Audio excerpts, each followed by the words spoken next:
Good evening, everyone. It is now 6 p.m.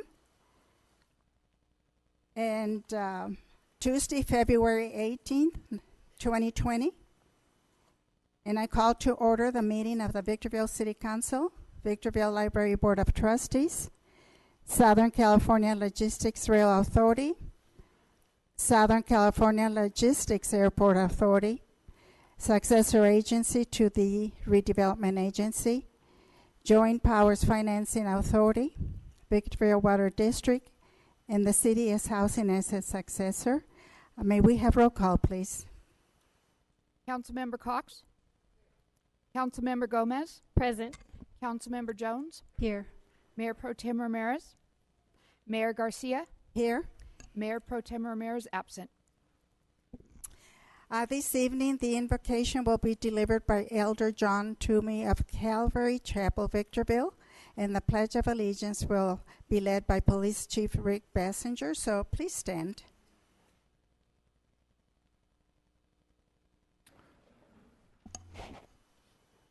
Let us pray.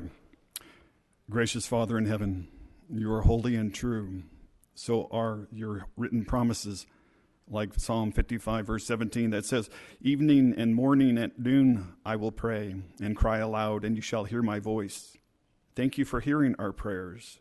Thank you for blessing our nation. Because of you, we are greater than all other nations. Thank you for the different levels of government, especially the city of Victorville. Please continue to protect and prosper our city. Thank you for our elected officials, especially those here in this chamber tonight. The agenda is ready, yet I pray that your good and perfect will be done.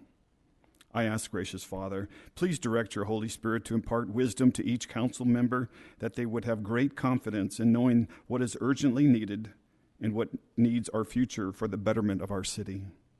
I pray also that you would be honored as the whole truth, and nothing but the truth is spoken here tonight. Please, by your Spirit, help each person to communicate their thoughts clearly and help the hearers to hear correctly and fully understand what is said. Lord, please help each person to hold the other in high regard with due respect, lest we forget the words of the Lord Jesus, who gave us the two greatest commandments when he said, "You shall love the Lord your God with all your heart and with all your soul, with all your mind and with all your strength, and you shall love your neighbor as yourself." There is no other commandment greater than these. Lord, we are all neighbors here trying to make our city better. We need you.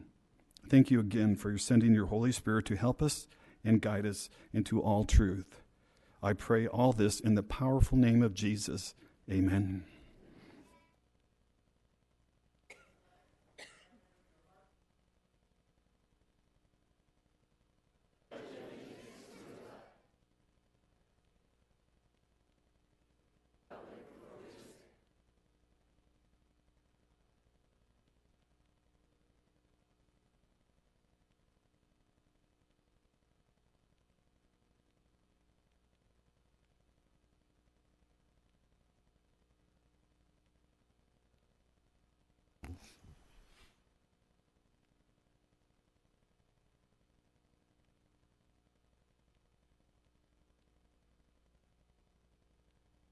This evening we have two presentations. The first one will be a certificate of recognition to the Victorville Recycles Week winners. And the second one will be to recognize two promotions within Victorville Fire Department. I will come down and assist with the presentations.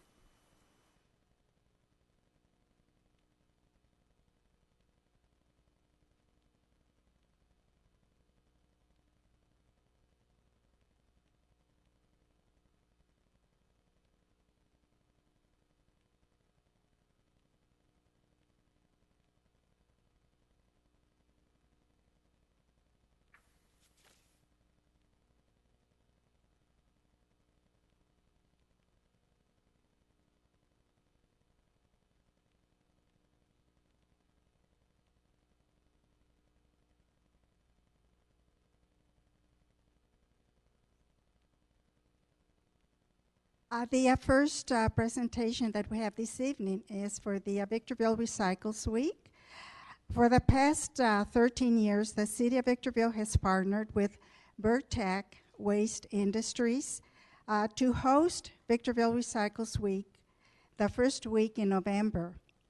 This friendly competition is open to elementary, middle, and high school students throughout Victorville. The purpose is to educate students about the importance of recycling and to encourage them to take the recycling message home. If they take it home and they talk to the parents, of course, the parents will learn. I think that's the purpose behind it. Schools earn points by participating in a variety of recycling activities like school assemblies, in-class presentations, and field trips to the materials recovery facility. Each year, Victorville Recycles Week brings the recycling message to roughly 10,000 students. And since 2007, we estimate that more than 100,000 Victorville students have participated in this important program. I'd like to commend our Victorville Environmental Program staff for their excellent leadership in managing this program. And I'd like to thank Burtech Waste Industries for their long-standing sponsorship.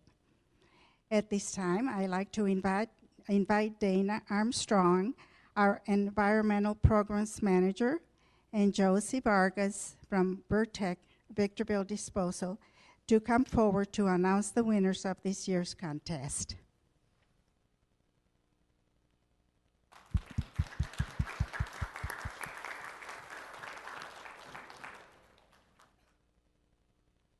Thank you, Mayor Garcia and members of the City Council.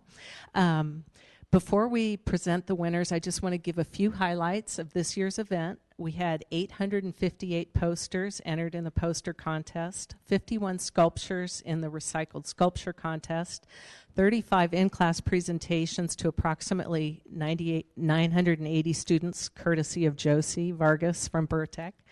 Mr. Eco Assembly Program gave 22 assemblies to roughly 8,200 students. We had 12 schools participate in our community cleanup day.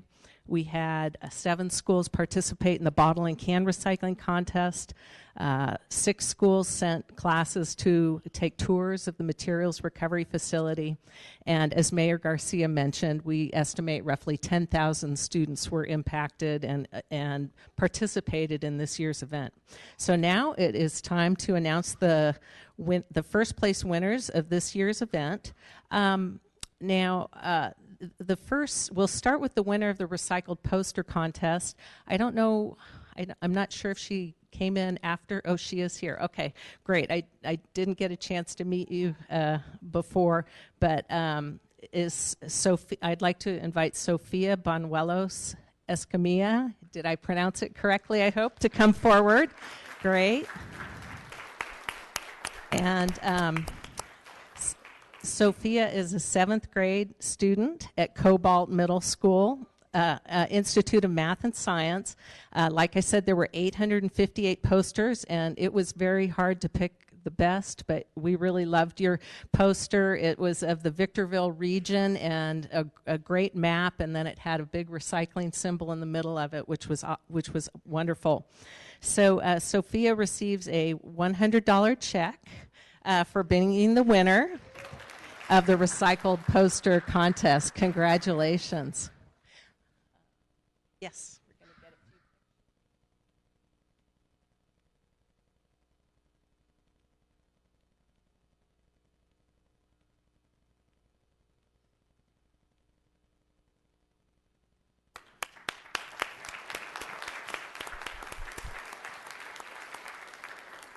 Next, we're going to recognize the winner of the recycled sculpture contest. So I would like to invite Grace Clark and her family to come forward.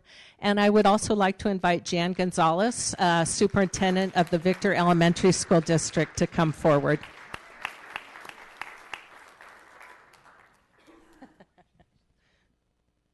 Okay, so Grace's sculpture is on display out in the foyer as well as the poster, and Grace's sculpture is of a house made out of recycled materials with a wonderful garden, and we were just very impressed with the detail that you put into it. And I think the thing that put it over the top is if you look carefully, you can see there's furniture inside the house made from recycled materials. So it was absolutely fantastic. And thank you very much and congratulations for winning. She also receives a $100 prize.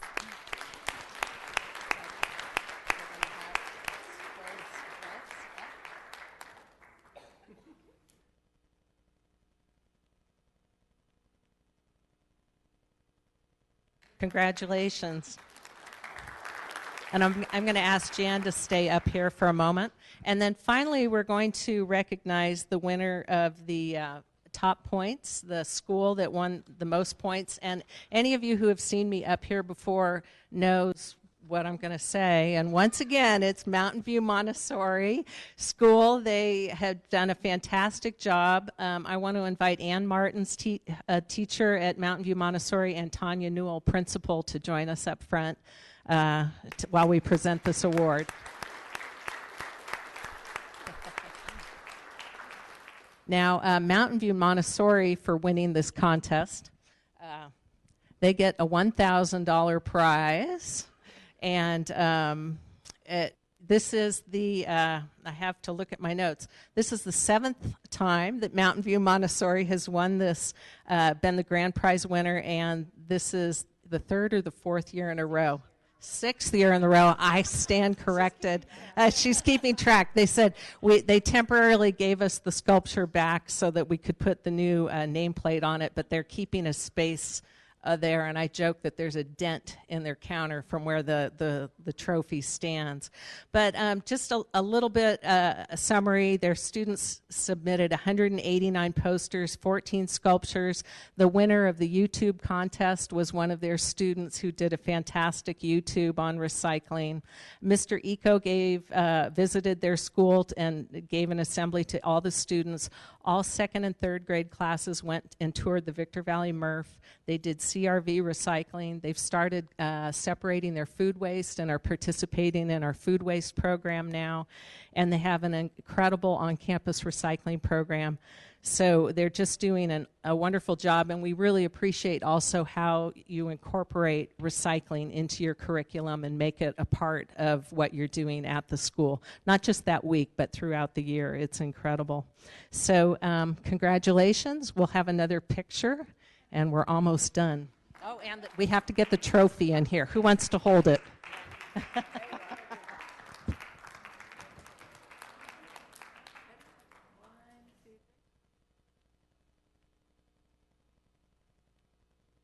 Thank you so much, and congratulations.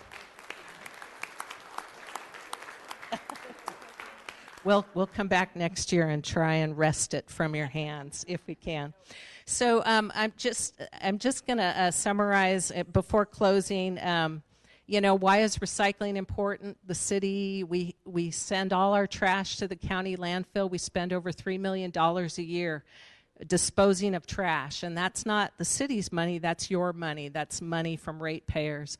Now, if you put it in the blue can or the white recycling dumpster for a business, it goes to the materials recovery facility. You save money on disposal costs. You generate revenues from the sale of the materials. It helps the environment. It helps the economics of our solid waste system. So it's a win-win.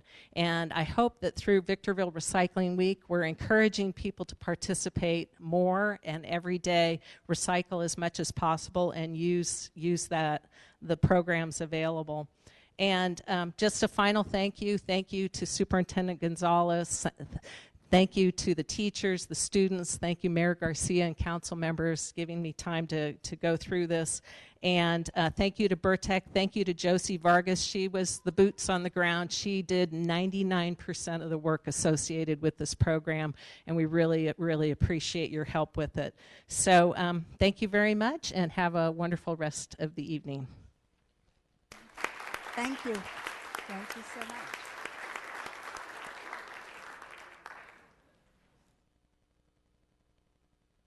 And now this evening, I am honored to join the members of the City Council in recognizing two of our Victorville Fire personnel who were recently promoted. Training Captain Taiwan Washington was promoted to the rank of battalion chief, and Engineer Jordan Cope is our newest fire captain.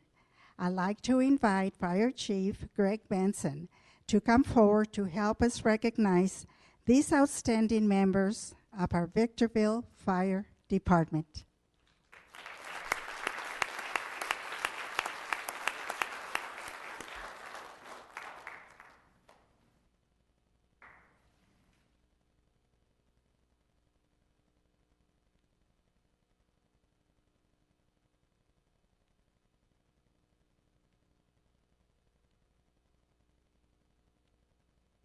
Good evening.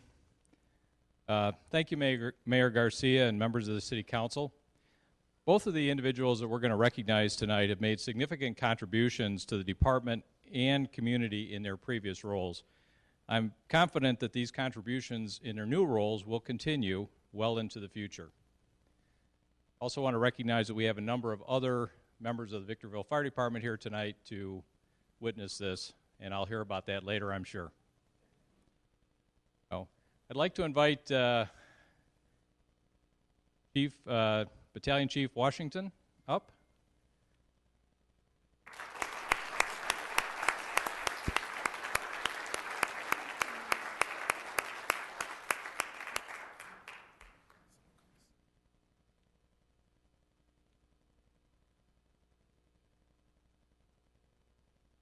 So in October of 2018, Taiwan Washington joined the Victorville Fire Department as our training captain after serving over 20 years in the United States Air Force.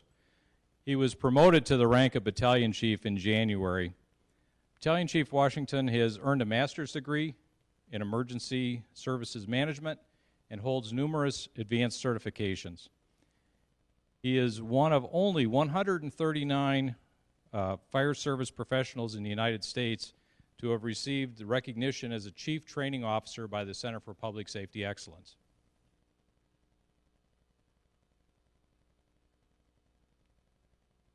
Sorry, his bio is so long it had to go on 2 pages.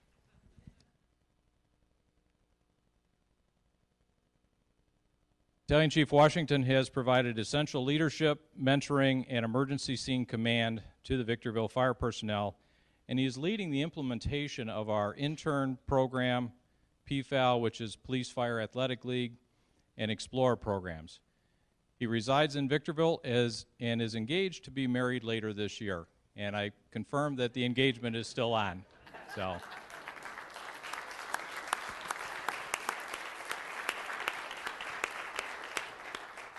with that, I will let his fiancée pin him.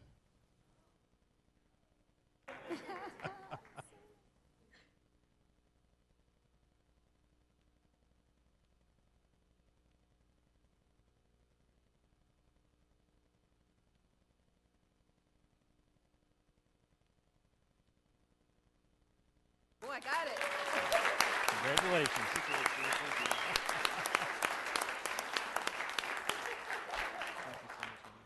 Would you all like to get together?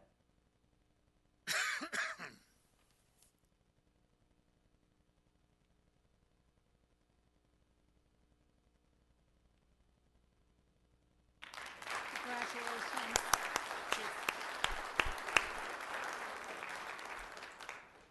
Next, I'd like to invite Engineer Jordan Cope to come up.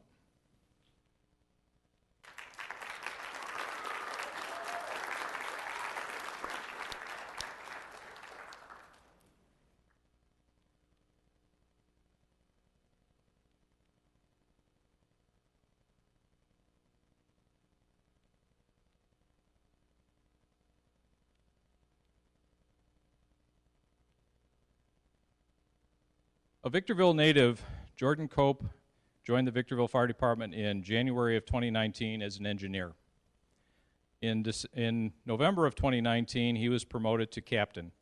Captain Cope is a graduate of the Victor Valley College Fire Science Program, where he earned his paramedic license and associate's degree in paramedicine. He has more than 15 years of experience and previously worked for the Apple Valley Fire Protection District and the Big Bear Hotshot Crew, where he developed extensive experiences in wildland firefighting at a national level. Captain Cope is very active in our youth programs in our community, and he serves as an instructor at the Victor Valley College Fire Academy. He is providing valuable leadership and development for his fellow Victorville Fire Department personnel. Captain Cope and his family live in our local area. Captain Cope brought his wife to pin him, so good luck.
That was so wonderful. A big congratulations to each and every one of the winners.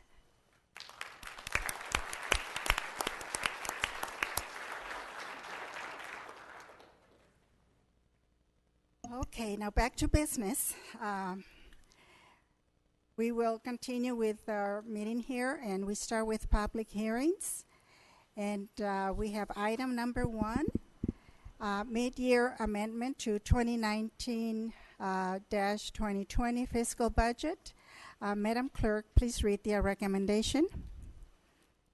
That the City Council and Board of Directors approve the changes reflected in the agenda along with the included attachments by adopting Resolution 20-002, a resolution of the City Council of the City of Victorville amending Resolution 19-042 as amended, the budget resolution for the City of Victorville for fiscal year 2019-2020, and adopting the amended table of organization, fixing the rates of compensation, and Resolution SCLAA 20-001, a resolution of the Board of Directors of the Southern California Logistics Airport Authority, amending Resolution SCLAA 19-005, as amended, the budget resolution for the Southern California Logistics Airport Authority for fiscal year 2019-2020, and Resolution VWD-20-004, a resolution of the Board of Directors of the Victorville Water District, amending Resolution VWD 19-006, as amended the budget resolution for the Victorville Water District for fiscal year 2019-2020,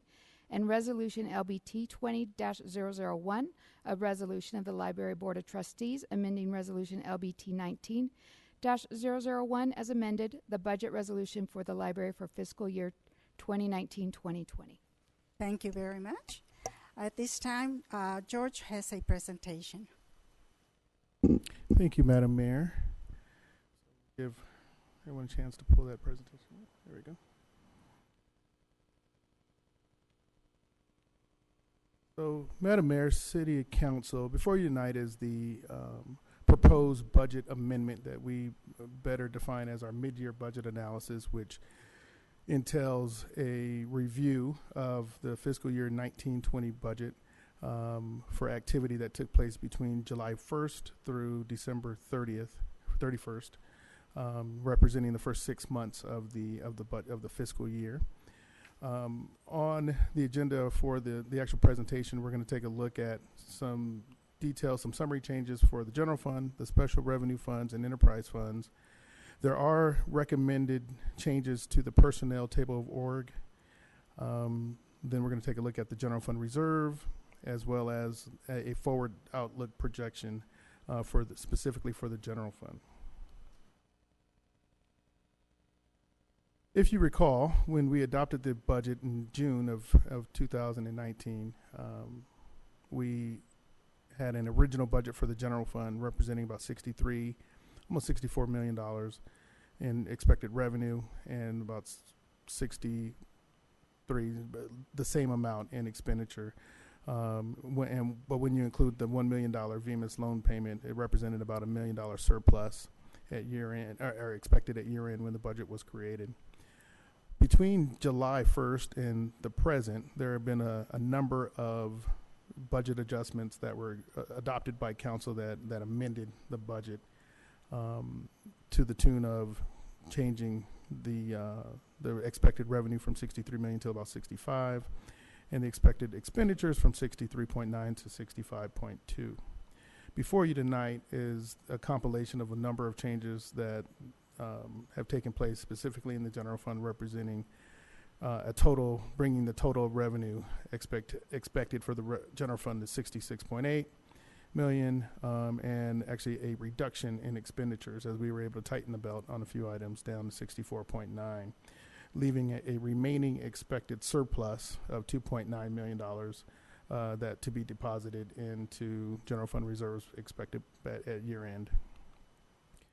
When you look at the total city budget, the original budget was $215 million in total revenue across all funds.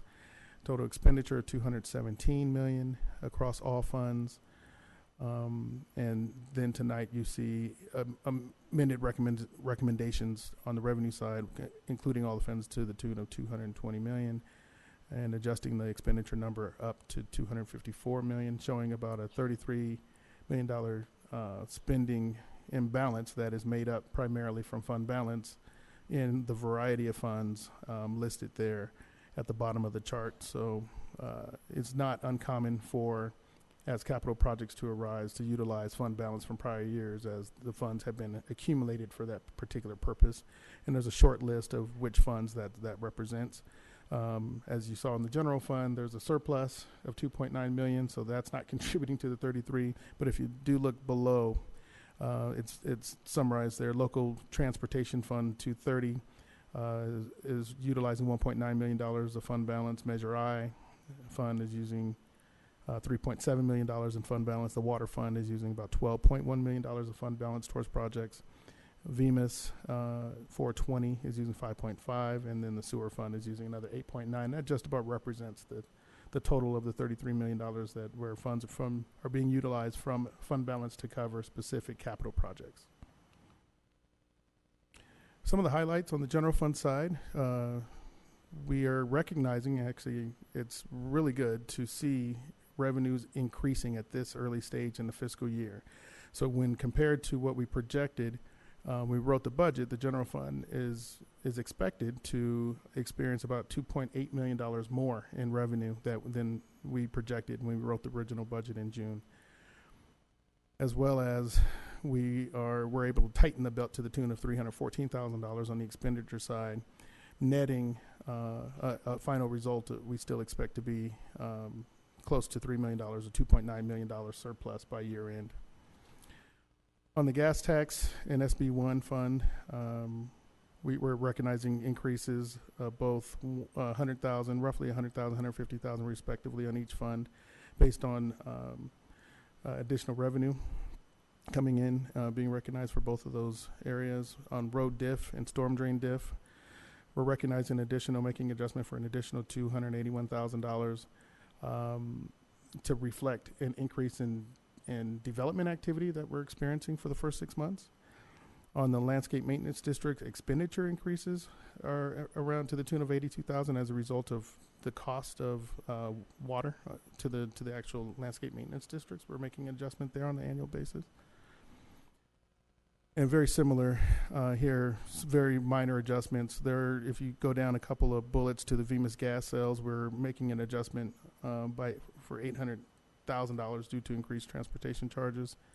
On the revenue side, it's just the cost of that product is actually increased, so there's an effect on the fund there. Sanitary sewer revenue increased due to higher than anticipated connections, so there's an increase of revenue of $100,000 over the original $80,000 projected increase. And with the additional activity via lease occupancies up at the airport, we're recognizing an increase in total revenue to the tune of $1.4 million, and they expect to be about positive $1 million to contribute to fund balance at the airport by year end. As noted before, and as better detailed in your staff report and in the backup material, there's a few personnel changes that are being recommended by departments and suggested by the executive team.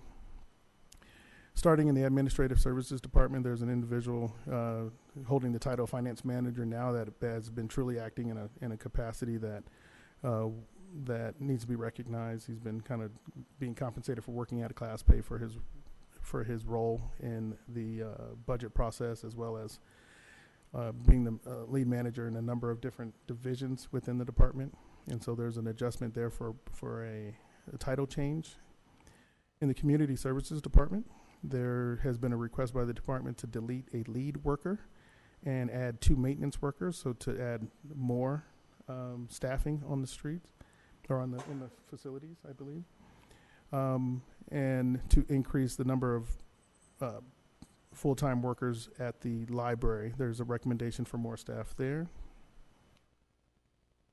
Under animal control, the department requested to delete an animal control officer and create an animal control community outreach officer. So was a vacant position that's being supplanted by title changed for an outreach effort there. And then to delete a previously used title of enforcement manager and to better specify the responsibility, and there's with no change to salary. Just changing the title from enforcement manager to animal control manager. That is a vacant position that will be recruited here shortly. In the Economic Development Department, there was a request to delete a vacant office assistant position and add an economic development technician as a transfer, and that position has been filled. At the airport, there was a recommendation to delete a airport maintenance worker and replace it with a senior maintenance worker with a minor cost upgrade. And in the fire department, there was a request to delete the training captain position, and you got to meet Battalion Chief Washington. The training captain position is actually his former position in the department. And after doing an analysis of the operations in the fire department, it's now becoming more and more clear that we need to separate the current responsibilities of the division chief and create a operations chief and a support staff chief to run some of the non-operations responsibilities. And so this allows us to utilize the savings from deleting a vacant position and creating a second division chief to run the operations side of the bit. For those that don't know, we are actually one of the busiest counties and our busiest cities in the county as far as fire response. And our guys are out there very busy. You got a chance to see a few of them tonight, but they were pretty anxious to get back out there on the streets because they're all very busy out there. So this reorg adds a second division chief to our organizational structure. Moving on to the Public Works Department, the Fleet Department has submitted a request to delete 2 part-time positions and upgrade them to full-time positions, add a mechanic, add 3 vehicle service workers, a senior mechanic, and a management technician for a net increase of 4 positions, but it's an upgrade of 2 of those positions from part-time to full-time. And so all of the adjustments that you have seen listed here have been reflected in the details of what you have serving as your backup to the recommendation tonight. And if you look on the general fund side, we're still able to, with the changes, including these position changes, able to reduce the overall budget by about $300,000. So we're utilizing a lot of salary savings and other savings that we discovered through our research to be able to afford these position increases. General fund reserves. So when we wrote the budget, there was an expectation that the general fund reserves would have a chance to meet its 15% requirement at year end. And so we blew through that expectation at the closure of the fiscal year. of fiscal year 18-19. On another item tonight, you'll have, I believe our auditor is, there he is in the 10. He's in the back, and he's going to present how the fiscal year 18-19 closed in a positive position.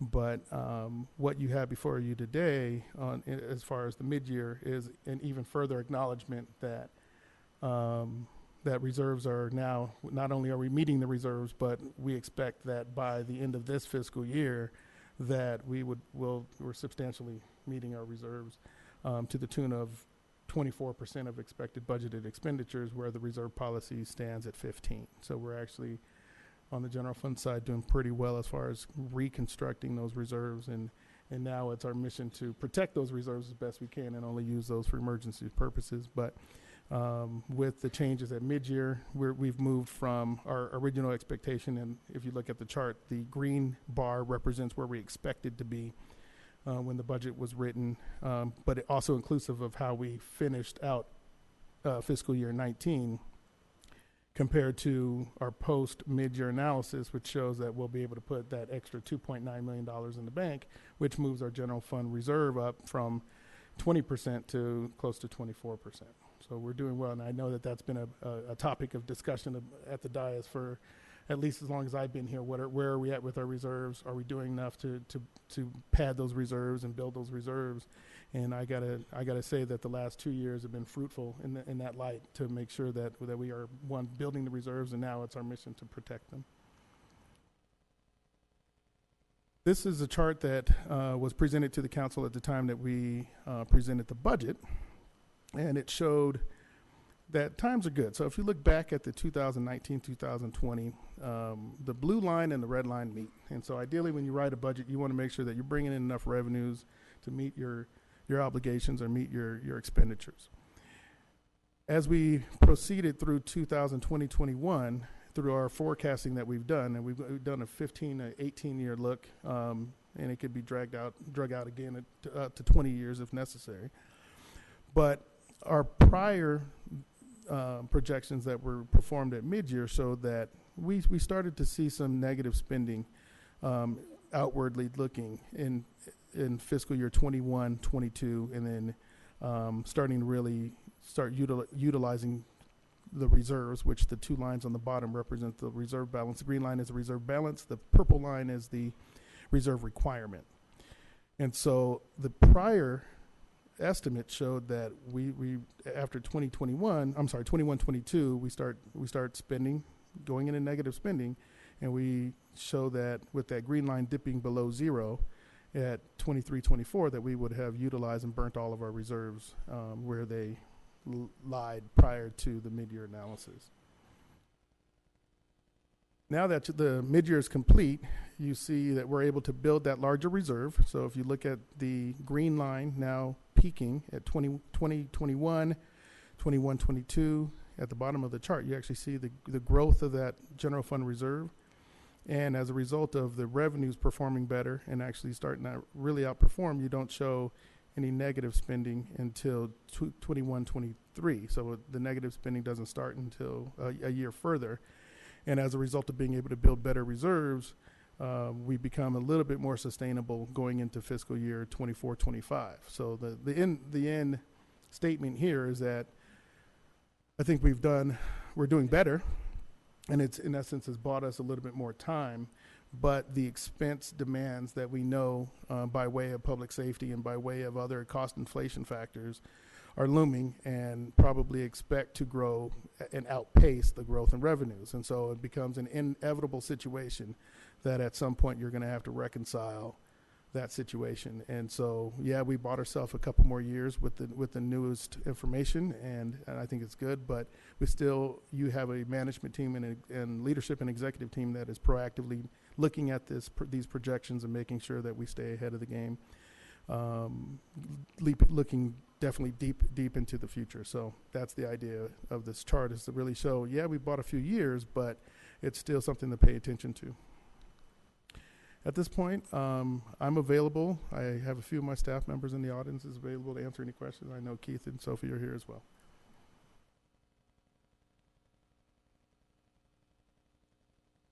Can I answer questions now? Does anybody have any questions? Staff, from council or from staff? We haven't opened the public hearing. We have not opened the public hearing. I have a Council question, members. Madam Mayor. Yes, go ahead. We have a table of organization that's included for the positions, and Exhibit B, page 49, is very complete in regard to the deleted positions and the added positions. There's no job descriptions, and is the council the body that approves new job descriptions, or is that done by personnel, independent of the council's action? Job descriptions are done by personnel approved by the personnel officer.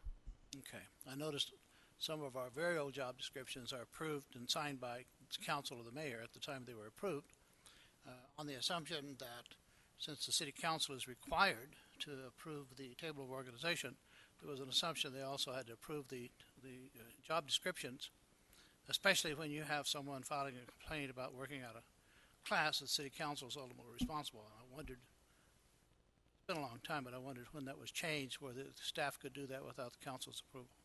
And I don't know if we're aware of anybody filing a complaint regarding working out of class, but I know that we've acknowledged and had compensated that person the working out of class compensation per our policy, and now we're acknowledging that. But I don't know exactly quite the history of when the job descriptions were approved by the personnel officer, but I know that has been the practice for some years since I've been involved. And if there's any modifications that can be done at a later time, I was just curious because based upon that table, there appears to be a lot of new positions, unless they used existing job descriptions that were filled or expanded the job descriptions. It doesn't say which one occurred, and it can be answered later, but I'm of the impression that the legislative body must approve those. But it may be Approved wrong. job descriptions? Yes. That may have been a practice in the past, as long as I can remember, which is quite some time. Personnel officer has always been responsible. Okay. Thank you. Madam Mayor, I have a couple questions, may I? Thank you. In that vein, with regard to the table of organization, on the staffing changes, will they bring about greater service to our community and efficiency in operations? Absolutely, that was the idea, and I'll let Keith chime in as to what the process was to even request a change. This was not a kind of a free-for-all, tell us what you need. The justification had to be pretty substantial to even request the change, and Keith can echo kind of his position on it because he was ultimately the decider.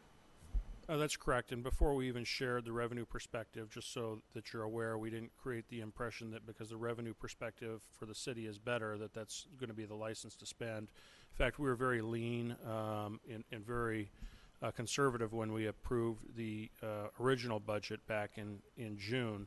And the exercise that we required all departments to go through before submitting their requests officially was for them to go in through and do an in-depth analysis as to the justification for the particular position. And probably the most in-depth analysis that I was a part of involved the Public Works Department, particularly dealing on the fleet side. And while you'll notice that on the Public Works fleet side of the house, that was probably where the greatest number of position adds were placed. And that was after I was convinced, looking at all of the analysis that started with what is the workload analysis, what is the workload responsibilities for every piece of equipment, every piece of apparatus that we have, whether it's loaders, whether it's water trucks, whether it's our just regular vehicles that we use for City Hall here. There's an ability to attach a total number of hours. If you're to maintain that particular unit properly, you're able to attach a number of hours required to properly maintain that particular unit. Now, when you multiply that over the several hundreds of units that we have, it's a big number, and we were able to identify a total required workload of over 17,000 hours if we're to properly maintain not only our city fleet, but now, our police department fleet, but also now that we're taking on fire department, that's an increased number of hours required to satisfy the maintenance needs of the fire apparatus.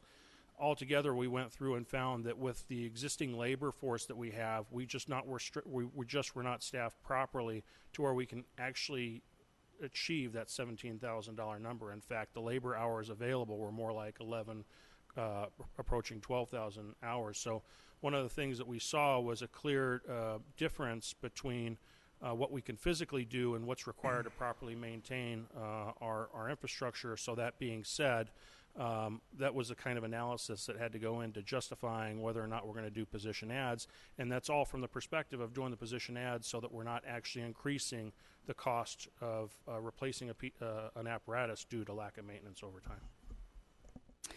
All right, and then with regard to, I know that it's going to come about in fairly short order that we are going to be deficit spending, and we're going to have real difficulty with our budget. And as I recall correctly, we have about a 25% increase in public safety over the course of next 5 years. Is my understanding correct on that? That's correct. Okay. Point of clarification, what fund are you speaking of? We have over 88 funds. Which one are you referring to? I'm talking about the budget as it relates to our expenditures and how over the course of the time our expenditures are going to exceed our revenue. So not one particular fund, it's overall? Overall. Thank you. Mm-hmm. Our answer was to the general fund because public safety is funded out of general fund. Sure. Okay. All right. So at some point we're gonna have to look at addressing that, because even though we've built reserves, those reserves are intended for crisis or emergency situations, not for day-to-day operations. That effectively, that's correct. We would correct. characterize that as your rainy day fund. But one of the things that we're looking at as well is whether or not the reserve target of 15% was done so arbitrarily. We don't know the thought process or the science that goes into that number, because we also believe there's cash flow needs just to carry out your normal operations throughout the year. There's actual cash needs, operating needs that are likely greater than that 15%. So we're trying to actually assess and determine if 15% is even too low, Okay. just so that you can keep the general fund during the course of the year from having to borrow from other funds until sales tax and revenue, property tax revenue pops start coming in. So we're trying to decide if the reserve target is appropriate. What we do believe is we don't necessarily know that we can rely on the high rate of growth that we just experienced and are realizing in this mid-year budget. Will continue to project conservatively, and believing in those conservative projections, that's where we do get concerned about deficit spending, and without doing anything to change that curve, you effectively do have a potential to draw down your cash to zero. So point of clarification for you, Keith. You're talking about the general fund again? Madam or Mayor, talking about I the still believe I budget? have the floor, Yeah, but as a point of clarification, but I still have the floor. right. All right. So, and then just a quick question. In the table of organization, when you talk about deleting positions, you're effectively abolishing the position. Is that correct? We're deleting them from the authorized positions list. And so as far as job descriptions are concerned, we still retain the use of those job descriptions if You we were do? ever Okay. going to use them again. But the idea is that those positions, once deleted, are not authorized to be filled. Got it. All right. That's all I have for now, Madam Mayor. Thank you. Thomas, you're next. So you guys were having, in my opinion, a one-way conversation with each other.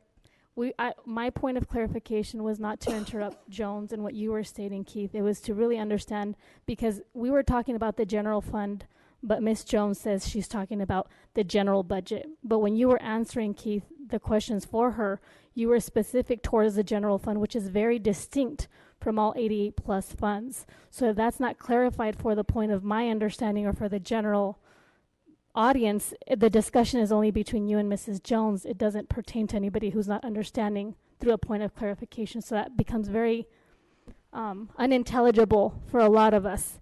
So again, my question is, were you only talking about the general fund because police and fire only are coming out, in my understanding, from the general fund, unless we're subsidizing from enterprise funds or other funds that I'm not aware of? So if you can clarify that. We were only talking about the general fund, and you're correct that the general fund is the only fund that actually is funding your public safety, police, and fire costs. Thank you. So the other question that I have is also in regards to General Fund 2019-2020. So during the Victorville Chamber, specifically during Mrs. Jones' presentation, there was an exuberant amount of 64% that's coming out of the budget general fund for police and fire. However, no later than 1 year before that had concurred, it was a 42%. So as a council member and a general audience, I'm very confused as to if police and fire are essentially taking 42% of our general fund, or if indeed, as in the Victorville Chamber presentation, it is now 64%. I need that clarification, please, because I'm still confused on those numbers. The 64% number sounds more accurate. Okay, so would you please explain since when that changed? Because I don't know, maybe it's the $500,000 for technology and then some of the reparations for the bathroom and the carpeting. Is that what we're incurring and the additional amendment that was just approved by council? I would argue that the safety has always been to the tune of that percentage in the general fund, whether we were contracting out for fire or whether they're inside and now the way.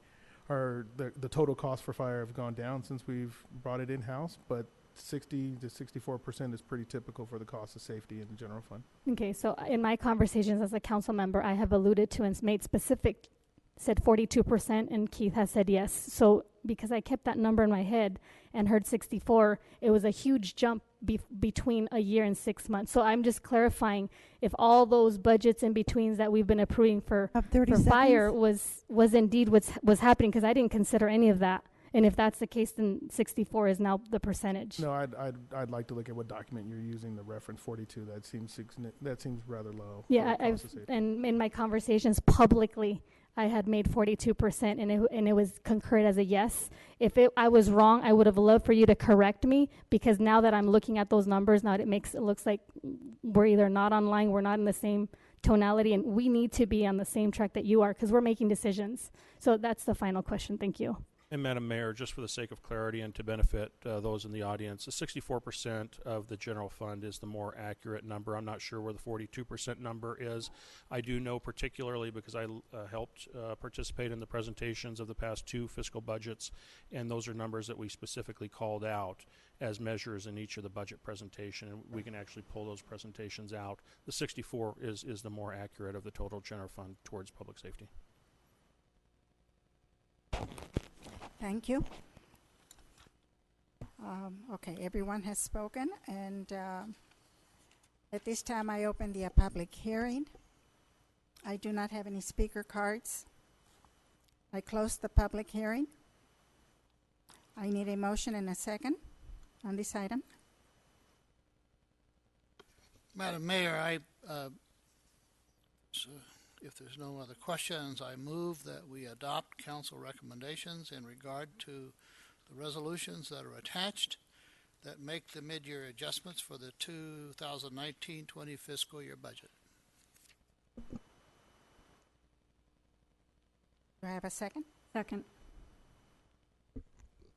I have a motion by Councilmember Cox, seconded by Councilmember Jones. Any further comments? Yes. So during Keith Mesler's presentation to the city and to the council, the figure of 42% did come up. That was no more than a year ago. And because I feel I've been left out in these talks, I feel, just like the public, we have 72 hours. I don't have any access to be able to meet with Keith any longer or anymore. As formerly I had suggested, I was meeting with him for 3 to 4 hours to understand all these processes, and I no longer have access to any administrative staff.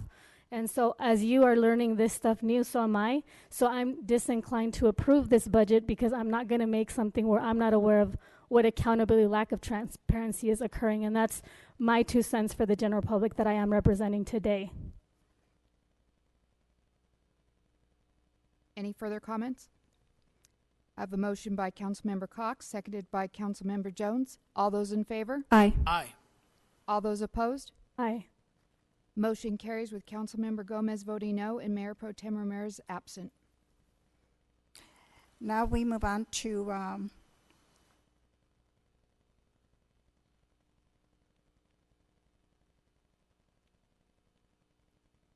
item number 2, approve a notice of exemption and award of construction contract to CS Legacy Construction, Inc. for the skate park at Doris Davis Park. Madam Clerk, read the recommendation. That the City Council approve the notice of exemption for the skate park at Doris Davies Park, award a construction contract to CS Legacy Construction for the skate park at Doris Davies Park in the amount of $1,199,528. Thank you. At this time, council members, do you have any questions of Yes. staff? 3 minute Yes, time Madam Mayor, limit. I do. Who was asking? Yes, I Go do. ahead. Thank you, Madam Mayor.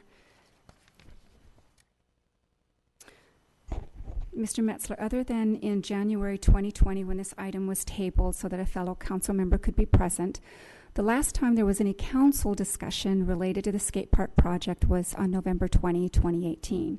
Since much time has passed, will you please give us a thumbnail sketch of the evolution of this project? Thank you. Yes, I can. This project is something that has been discussed, deliberated for many years, and in fact the basis for staff's recommendation to approve the skateboard project is largely based upon the 5 separate directions that the council had participated dating back to October 15, where the City Council first directed its Community Services Advisory Committee to recommend a preferred park location. From then, there were continued actions to where the council then participated in directing and approving the design build. There were some issues that I had discovered first coming on as city manager in January of 2018, to where I asked the council to pump the brakes a little bit just because of the way the project was approved. It was approved also as a design build, which I didn't think necessarily was going to give the city the most accountability in getting cost controls in building that project. But notwithstanding that, the council still continued to participate in the decision to move forward and subsequently approved a design contract to allow us to do a design bid build project. The council then subsequently in May of 2018 considered the options that came back from the designer, and the designer came back with both a small option that was originally conceived by the council, but then actually based upon feedback from survey results that had been undertaken from the community, there was feedback that suggested wanting something bigger and more meaningful in terms of a skateboard park project. So the council even participated in that decision and directed staff to move forward with the larger project, along with considering a number of additional amenities to nicen up the Doris Davies Park. So with that, we had eventually gotten to 2018 where we had to reject bids because of some bid irregularities that we were becoming aware of, but staff was still directed to bring this item back, rebid it, and bring this item back, which brings us to the point where we're at today, where we've separated out the 2 bids. Actually, the 2 items dealing with skateboard park would be item number 2 and item number 3. And we've separated out both the skateboard park as one project and then the amenities project, which includes landscaping, parking lot lighting, bathrooms, and a number of other amenities in a separate bid package. But those together are being brought back for your consideration based upon past directions by the City Council. Very good, thank you. And do you consider the public hearings held over the span of this proposed project robust and fairly administered? I do. In fact, I believe they were done not only robustly and fairly, but we did put a lot of effort into seeking community input along the entire way. All right, so the change in the overall cost of this project to some may appear to have sharply increased. In my mind, part of the rise in cost is due to the council having almost doubled the size of the skate park itself, as well as having added on improvements that you just talked about, such as lighting, security cameras, a water fountain, and 2 restrooms. So understanding that the council took action to split the bid process into 2 distinct components, one for the skate park construction, that's this item, and the other for park amenities, that's the next item on the agenda. Will you please give us a categorical breakdown of the recommended bid for skate park construction? Yes, the actual breakdown as we have it for this particular item is $1,259,000 for the actual skateboard park. And in item 3, you're dealing with a total cost of $660,000 for the amenities, which includes $217,000 that was approved back in August of 2018 for the 2 restroom facilities, bringing the grand total of the project to $1.92 million. That amount is just slightly greater than the amounts that we saw in November of 2018 when we did have to reject due to the bid irregularities. In comparison, and perhaps the reason for the belief that it's more than doubled, it's not exactly an apples-to-apples comparison to where we started in July of 2017. The original award for that much smaller project on a, I'd say an inferior location within the park, was about $600,000. So I think when it comes to trying to compare the costs, there is an attempt to compare where we were at in July and where we're at today, but they're 2 completely different projects.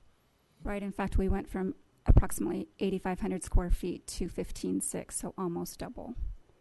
Sounds if I about recall right. correctly. All right. So there's $6,616,834.81 in the recreation diff cash fund balance. Is it correct to say that it's been 10 years since we spent monies from this account for recreation improvement projects? 10 or 11 years. I think the last meaningful expenditure out of that fund was the construction of the Sunset Ridge Park. Presuming this project moves forward tonight, will we have sufficient monies remaining to focus on other park improvement projects that the CSAC committee might identify in its upcoming master plan? The answer is yes. Staff is actually looking forward to completing the master planning project. From our perspective, being able to start a master planning project with fund balance, unencumbered fund balance, actually makes it more realistic for us to be able to move forward in actually building things that are eventually adopted in that master plan. Thank you. And monies have long since been budgeted for this project with no additional appropriation required tonight. Do I understand this correctly?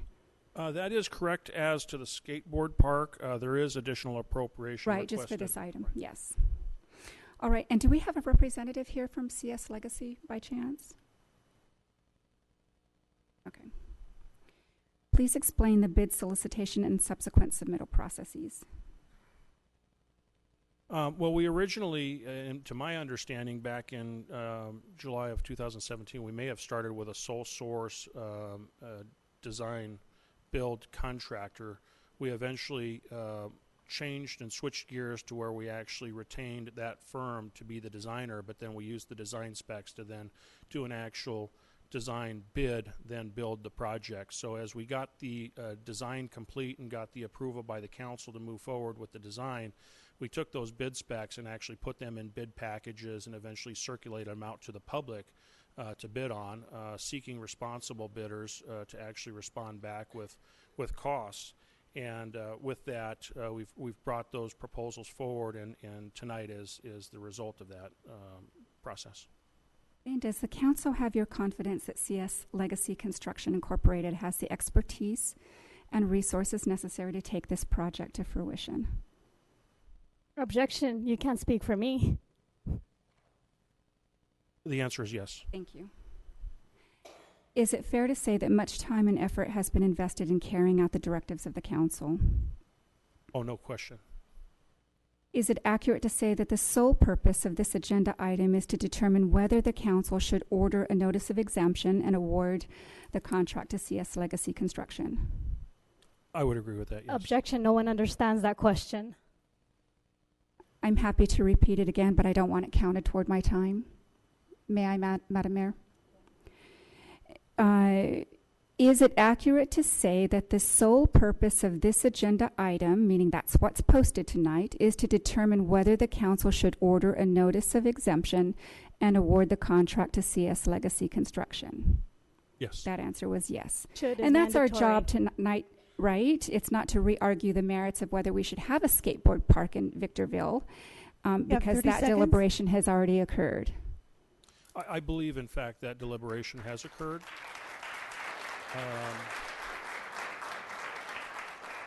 I believe that deliberation has occurred. Staff is bringing this forward as it's been directed to, and therefore the basis of staff's recommendation is that we've followed your direction. We've put the project through the requisite process before we can actually bring it back to you for consideration. We've identified that there's sufficient funding, so therefore, it's staff's view that it's just to deal with the CEQA exemption and the award of contracts. Okay. And in fact, deliberation not only has that already occurred, but a decision has already been made. And that's why staff has done its work. Is that correct?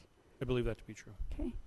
And in fact, Mr. Dubordnowski, it would be a breach of law under policy for the council to engage or participate in discussion that is not the subject matter of the posted agenda item or goes beyond the confines of a pending motion.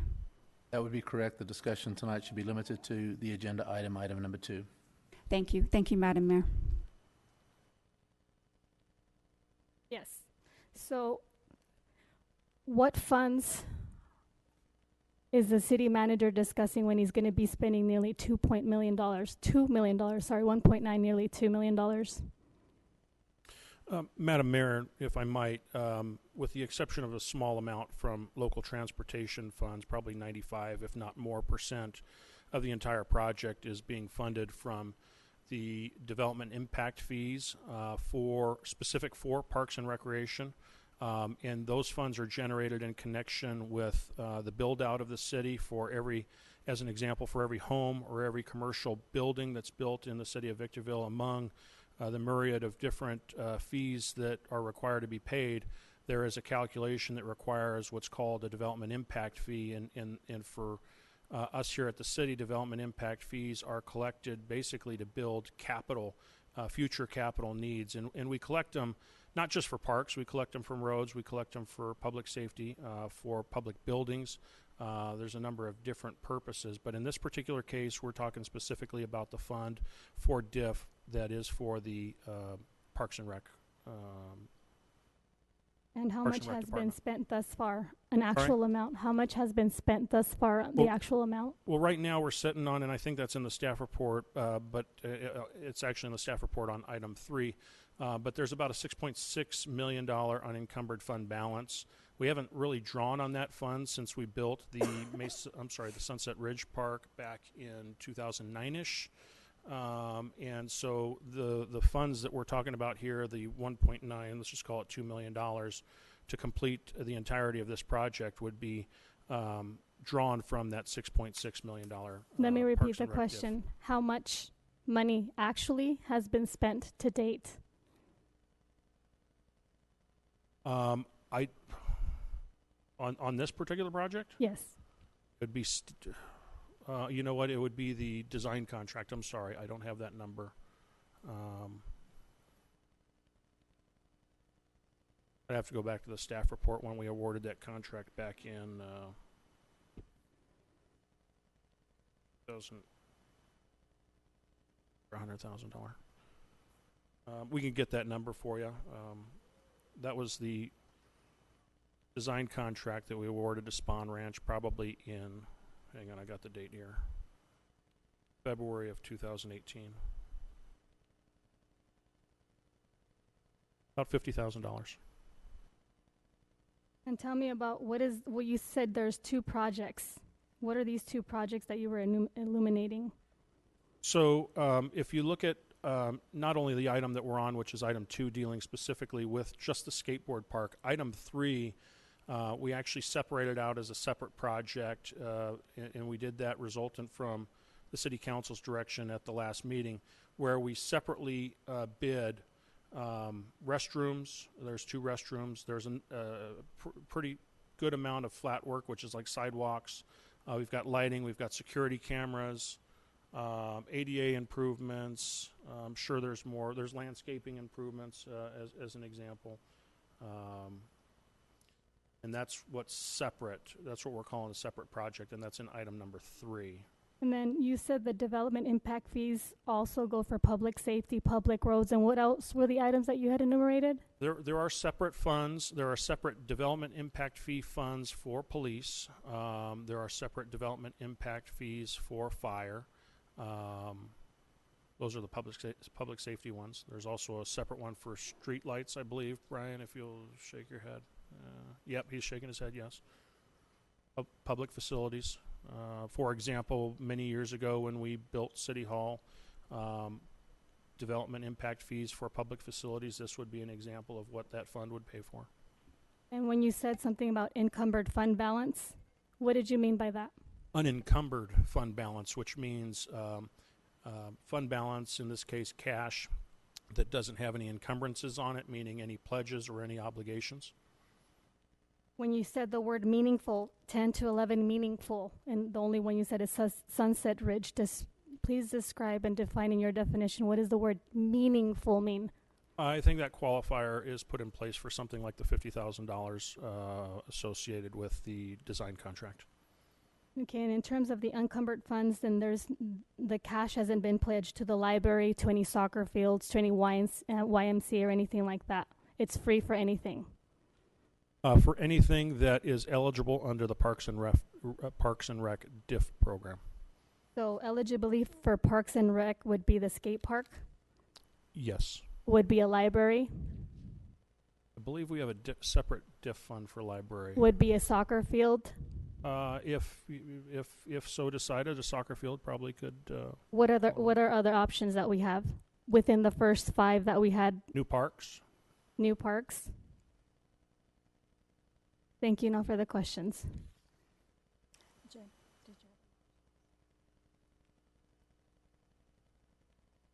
Since we have no other questions, I open the public hearing. And I do have some speaker cards.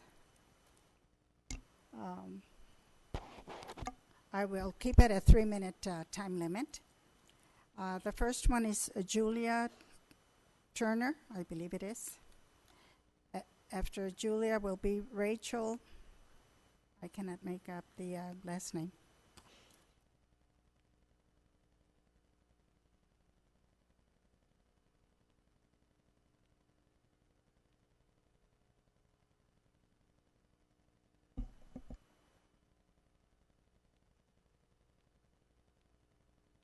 May I please have everyone here in support of the skate park to stand?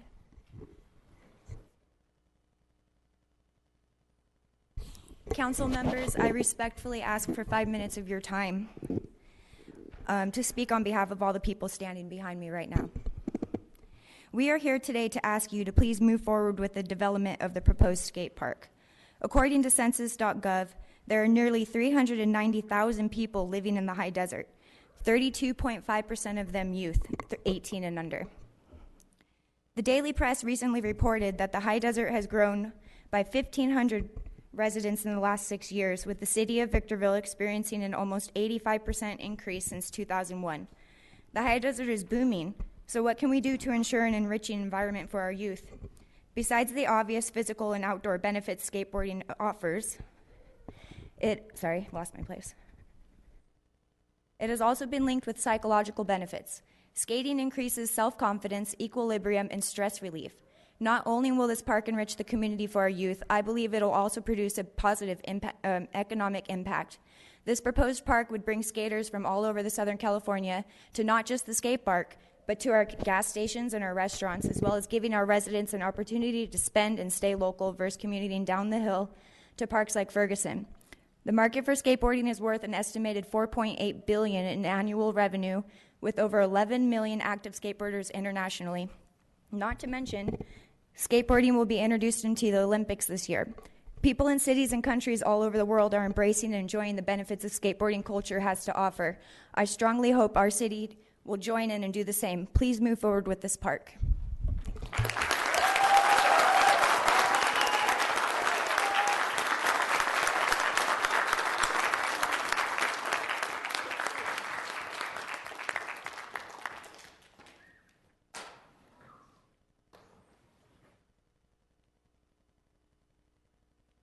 Excuse me, did I understand that you were speaking for everyone that turned in a card, or?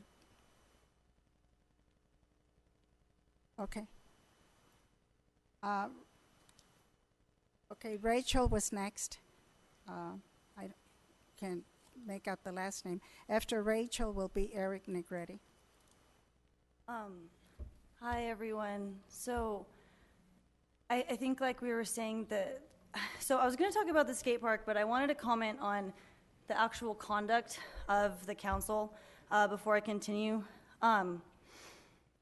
I do think it's I don't want to say embarrassing, but I do think, Ms. Gomez, I think whatever issues or... Just stay with the... Yes, you need to stay within the item. I know, but I think it's really important. I will, but it's also really important just in terms of Put like, how another you guys comment deal card. with one another. You can cut her off, but don't cut me off. Put another comment card. You have to Okay, stay just like so- I do. So do you. Yeah, this is kind of... You have to what- stay what within this guidelines. is- Okay, it's called decorum. This Captain? is exactly what I'm talking about. When you're talking about representing the constituents, you have to just like have respect for one another and allow each other to talk so these things can go on.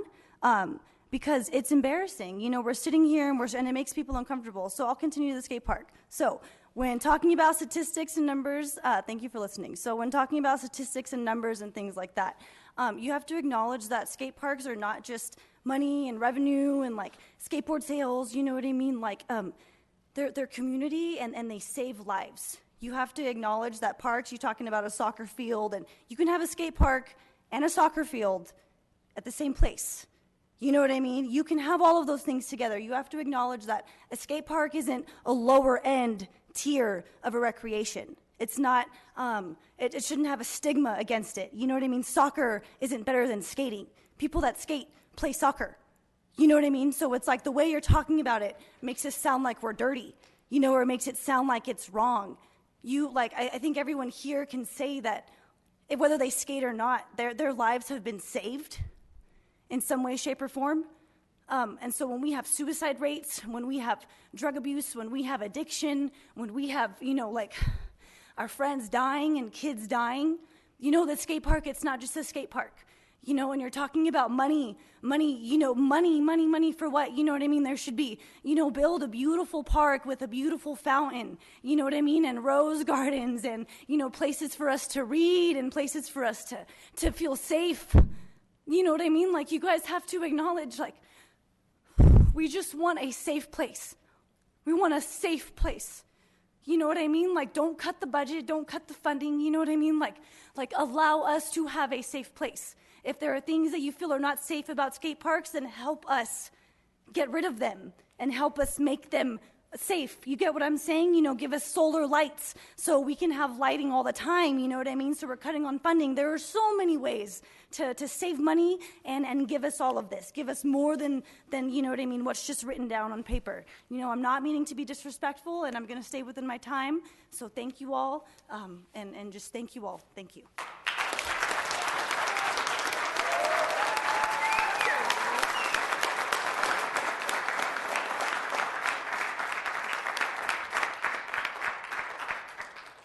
Please refrain from clapping because it's taking away the time for the next person. So let's be respectful, and you can all clap at the end, okay? Eric Negretti.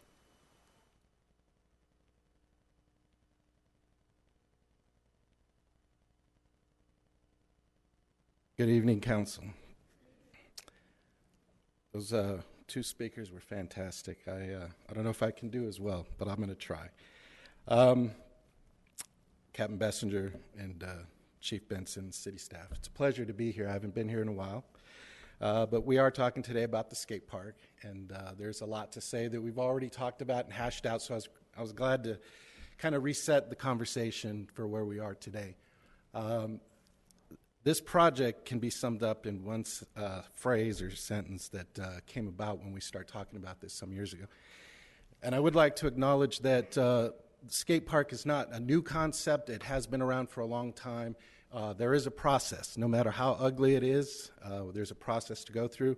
And if you just remain dedicated and committed and do it step at a time, things usually work out. So, but this can be summed up by this statement. If your city does not have a skate park, your city is a skate park. And that's something that has come up time and time again, because you have a use that recreation use that is not easy to find in a shopping center, an apartment complex. Matter of fact, most of the time you find signs that say that is not allowed. So providing something like this is a great opportunity to show the youth here that we are invested in them, that we do hear them. My first skateboard was a yellow plastic skateboard, probably about this big. And we lived on a hill, which wasn't good for me. But I certainly, if we would have had a skate park, much like the skate parks you see today, there's a lot of different obstacles and terrain that you can cover there that you can't duplicate on a sidewalk and whatnot. So this is not a small project. This is a 15,000 square foot project. I want to emphasize that this is not a check the box exercise by any means. A lot of work went into this, so I'd like to thank the city staff. There's a lot of nuances that people behind the scenes may not appreciate. But again, this was something that it's a real team effort here in Victorville, so I couldn't be prouder to be here with you guys today. Real quick, we talked about the recreation diff funding, so we're not raising taxes for this project. This is a quality of life project. So adding another amenities for the youth. When you do a strategic plan, you're going to talk about quality of life. This is one of those things. And the staff gained immense amount of experience with this project. And one of the other things we learned is a city this size could have up to 5 skate parks. So the experience gained from this project is going to really help pay off. And I just want to say I grew up here in the 80s. There was no such thing as a skate park. Hook Park was just a desert, and we ran around Hook for exercise, but we'd appreciate your support for the skate park tonight. Thank you.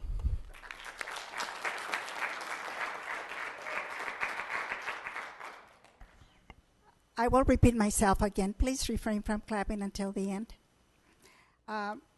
Celeb, I believe it's Celeb, and I cannot, the writing, I don't know, I can't make out last name.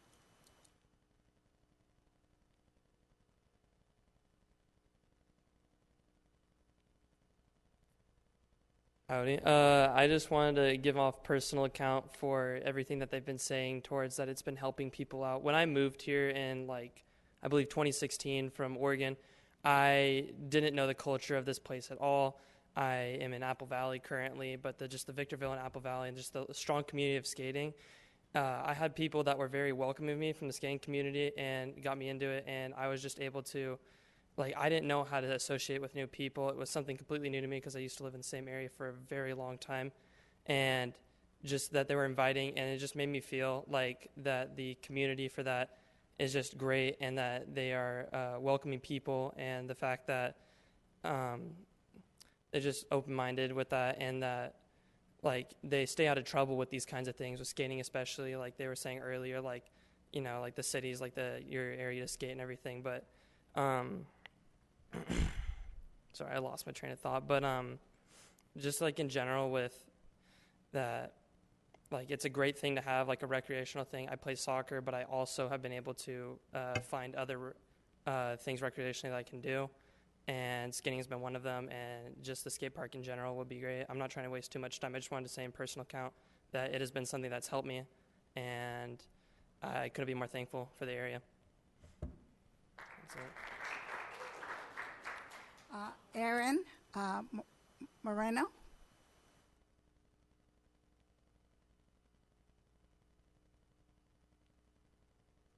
Hello and good evening.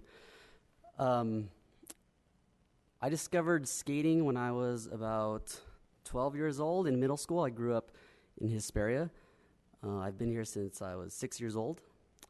During that time, during my skating, I learned determination, I learned hard work and perseverance, and each and every one of those qualities, I think, brought me throughout high school, throughout my college career, through my bachelor's degree, and into my career now. And I think I use those qualities each and every day.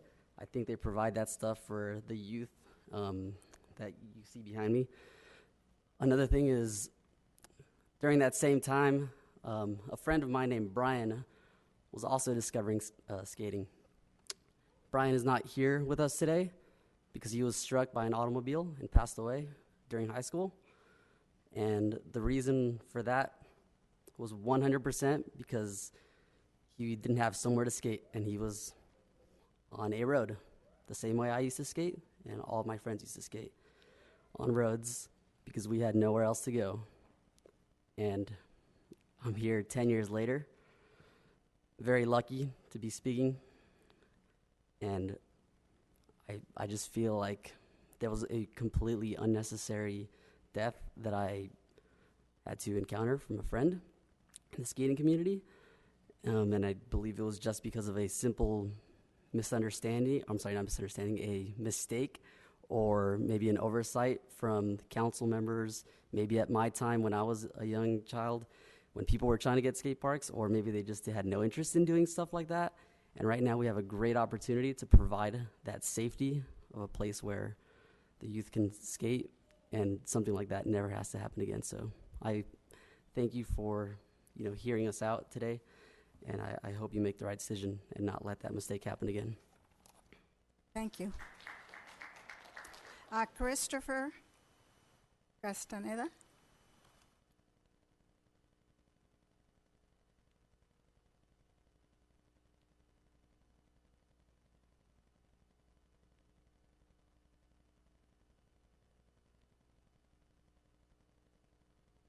Hello? Hello? My name is Christopher Castaneda. Right now I'm currently an instructional aide in special education, mostly working with the emotionally disturbed and considered at-risk youth.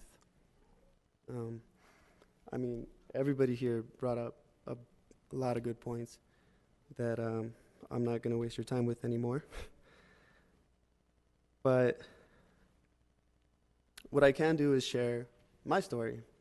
There's a lot of the skateboarding saves lives, and that is my story. Skateboarding has shaped me in so many ways, but what I didn't realize when I was young was how skateboarding protected my physical and mental health. You see, when I had just turned into a teenager, my family was falling apart.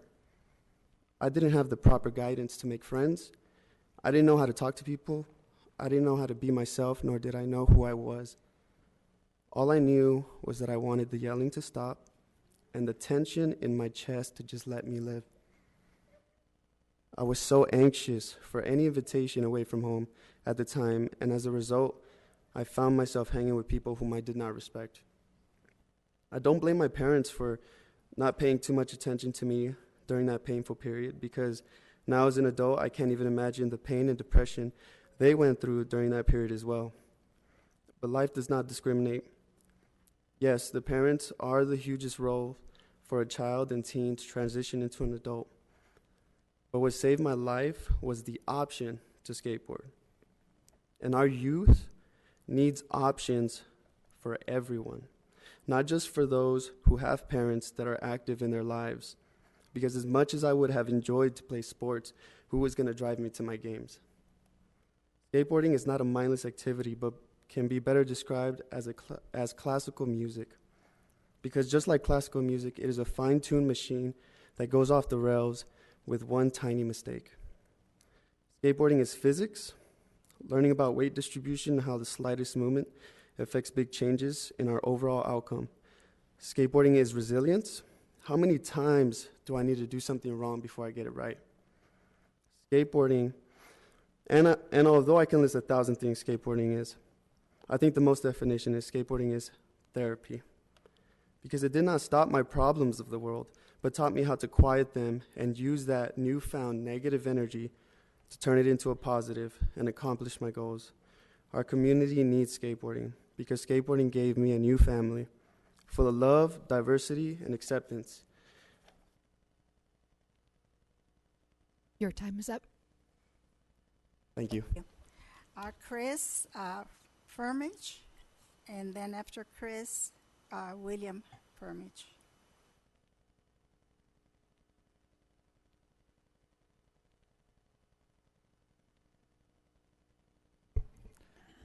Greetings, Mayor, council members, and staff.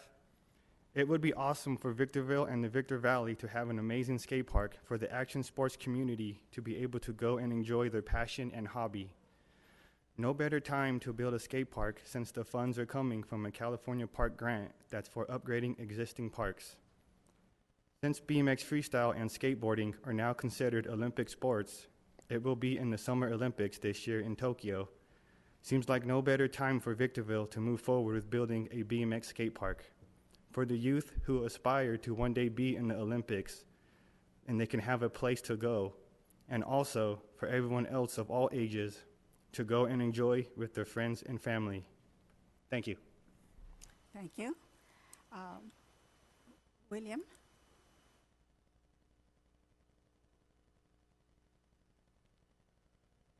Hello, Madam Mayor. William Firmage, Apple Valley. My pen stopped working, so my paper's not too great here. I just wanted to say, when I was 15 years old in 1979, I got my first Mongoose bicycle, and I was from a divorced family. And I got on that bicycle, and I started riding it, and I became the best there was in Downey, California. And I went on to be the original Vans member in 1982, where I toured all over. And I just wanted to say, these kids, for over 15 years, we've been asking Victorville for this. And Apple Valley has a park, Hesperia, Wrightwood, Lucerne, Barstow, Adelanto. And now we're waiting for Victorville. And we think Victorville's will be the better than all of them, because of the money you guys are putting out for it. So people will be coming to your town to spend their money, not those little bitty skate parks around the other part of the high desert. And I'd like to applaud the staff and the city council for all the hard work it took to get this done. So I know it's a lot of work and drawing up plans and everybody's time that's involved. And I want to say kids just want a place to belong. That little broken down parking lot on 7th Street by the donut shop, that's starting to get homeless people living there. And that's the Victorville skate park at the moment. That little broken down parking lot that you see along 7th Street. And I'd like to also say kids that do bicycle riding, that are going to use the skate park, and skateboarders, they learn to pick up tools and work on their bicycles and their skateboards. And most kids today are stuck on their phones and their video games. So the kids that do these sports, or most of them are from broken homes that ain't got little league involvement, soccer and all that. They're like, bye, Mom, going to the park, if their mom's even home. So they go to these parks to have a place to belong. And I was going to say, don't be like the Compton, like you've seen on the news over the past few months, where the Compton City Council is like fighting against each other because they want to block each other's projects. You guys all need to get on board and get this done for these kids. And I see some other, I'd like to end with this. I see some other people on the council here, and someone that ain't here tonight, that's running for higher office. On my ballot, I see their names on the ballot. And I'd like to say, you got to get these little things done before you can move on to the big things. Thank you. Lexton Butler.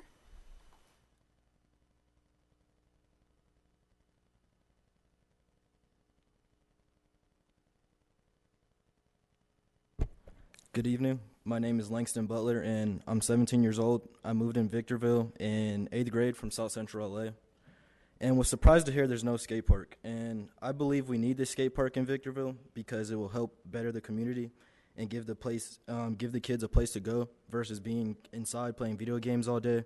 Yes, I know you're probably thinking there's Lime Street in Hesperia, Apple Valley in Adelanto, but not everyone has a car to drive 11 miles to ride a park. And not everyone has $1.25 to take the bus there and back home. Me and my group of friends specifically hit a lot of what we call in the action sports community street spots, but thing is, we get kicked out by security or police 100% of the time, guaranteed. And we're tired of not having a place in our own city to skate at. It's disappointing because we're one of the only cities in the high desert without one, and this is something Victorville absolutely needs. Not new fast food places to make people fat. The city of Adelanto has a skate park, and they have less money than the city of Victorville. We need a skate park for the youth of Victorville. Thank you. Thank you. Those were all the cards that I had.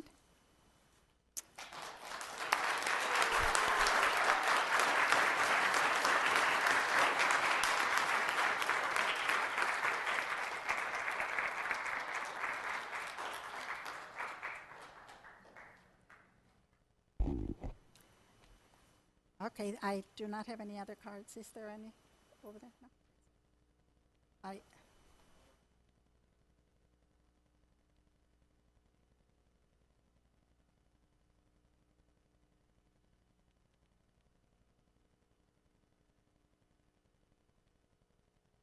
Good evening, Council. Before I'd like to begin, I'd like to say thank you for even considering such a project for the city of Victorville. I know the youth in this city specifically is, I would say, in a way, misguided by what they see on the streets. It's not the best thing to look at, and I think that with a new skate park, it would give kids, the youth around here, a new outlook on life, because that's what it's given me. Skateboarding is an art form, and I know art can't be understood by everybody. It's a form of expression. It's given me a voice that I didn't have growing up as a kid. It's given me, I guess you can say, myself. I found myself with skateboarding. I didn't know who I was before it. Councilmember Gomez, I played soccer growing up, and I loved it. But at times it was very, very discouraging and heartbreaking. With skateboarding, it was uplifting and, it was therapeutic. It helped me to express myself on the skateboard. Not everybody skates the same, and not everybody will, and that gives these kids their individuality that in this day and age a lot of people lack. There's a lot of yes men in this day and age, and with skateboarding, it gives you the voice that we all need and that we all deserve. Thank you. Thank you.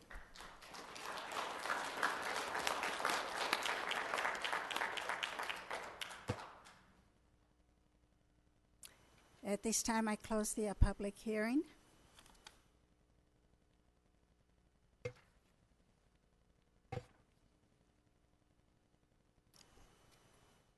And I need a motion and a second for this item. Yes, Madam Mayor, I move that the City Council take action in accordance with the recommendations set out on the agenda. And I'm going to make a substitute motion to postpone. We're missing our colleague who is very critical about our youth, and she's not here today. Is there a second? There be no second, that motion dies. Second, Councilmember Jones's motion. I have a motion by Councilmember Jones, seconded by Councilmember Cox. Any further comments? Yes, Madam Mayor, may I? Yes, go ahead. Well, first of all, I am so very proud of the turnout tonight. It speaks volumes about what our community wants. Very proud to see Mr. Castaneda here. Had no idea you were coming, and he's responsible actually for me learning a lot about skateboarding. I have a son with special needs, and anything athletic he would run from, but skateboarding he was good at. And it built confidence in him, and I was able to drive him to Volcom Park in Costa Mesa, and it was worth it to me from my son to gain that confidence in an ability that he just felt so different from everyone else. So as we've heard tonight, the skate park project has been years in the making. On May 15, 2018, the council, with all members present, voted unanimously to expand the size of the skate park from what was originally planned. 6 months later, on November 2018, and because of a potential bid protest, the council approved a motion moved by Mayor Pro Tem Cox and seconded by Mayor Garcia to, number 1, reject all bids received and open for this project, and number 2, direct staff to re-advertise 2 separate projects, the skate park in Doris Davies Park and the Doris Davies Park improvements. Tonight, we decide whether CS Legacy Construction is to be awarded the contract so that this project can finally move forward. There has been much deliberation and challenging work. That hard work came at the consistent and repeated direction of multiple councils. Let's remember the countless hours staff has invested toward bringing us to this very moment. Let's also recall that monies were appropriated for this project nearly 2 years ago in May 2018, and no further appropriation would be required with the passing of this motion. 3 things stand out to me. We know it has been 10 years since recreation DIF monies were spent to add or improve parks. 2, we know after this project there would remain a substantial cash fund balance to focus on CSAC projects it may identify in its upcoming master plan. And 3, the consistent will of several councils has been that Victorville should have a skate park. I have heard nothing that would cause me to doubt the thoroughness of staff's due diligence, and the competence of this company to faithfully execute the city's vision for its first skate park in Victorville. In my view, absent demonstrable evidence that CS Legacy Construction cannot perform adequately or that the bid is not competitive and responsible, there is no reason to reject staff's recommendation on this item. I look forward to a skate park, the first skate park of many, I hope, in Victorville. Thank you, Madam Mayor.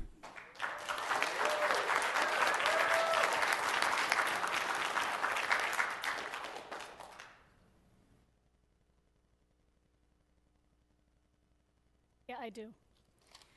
So if you see an empty seat, my colleague, Mayor Pro Temp Rita Ramirez, has been these last few months in very, very critical conditions.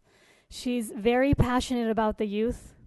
She's very involved, especially in the Parks and Recs division, where this is where it would fall in. The city of Victorville has gone on a venture implementing for the first time in its history a citywide master plan. It's a historic event for this city that has uptaken, not only for a citywide, but definitely for our Parks and Rec. Greenplay is a consultant who is working with a master plan for Parks and Recs division.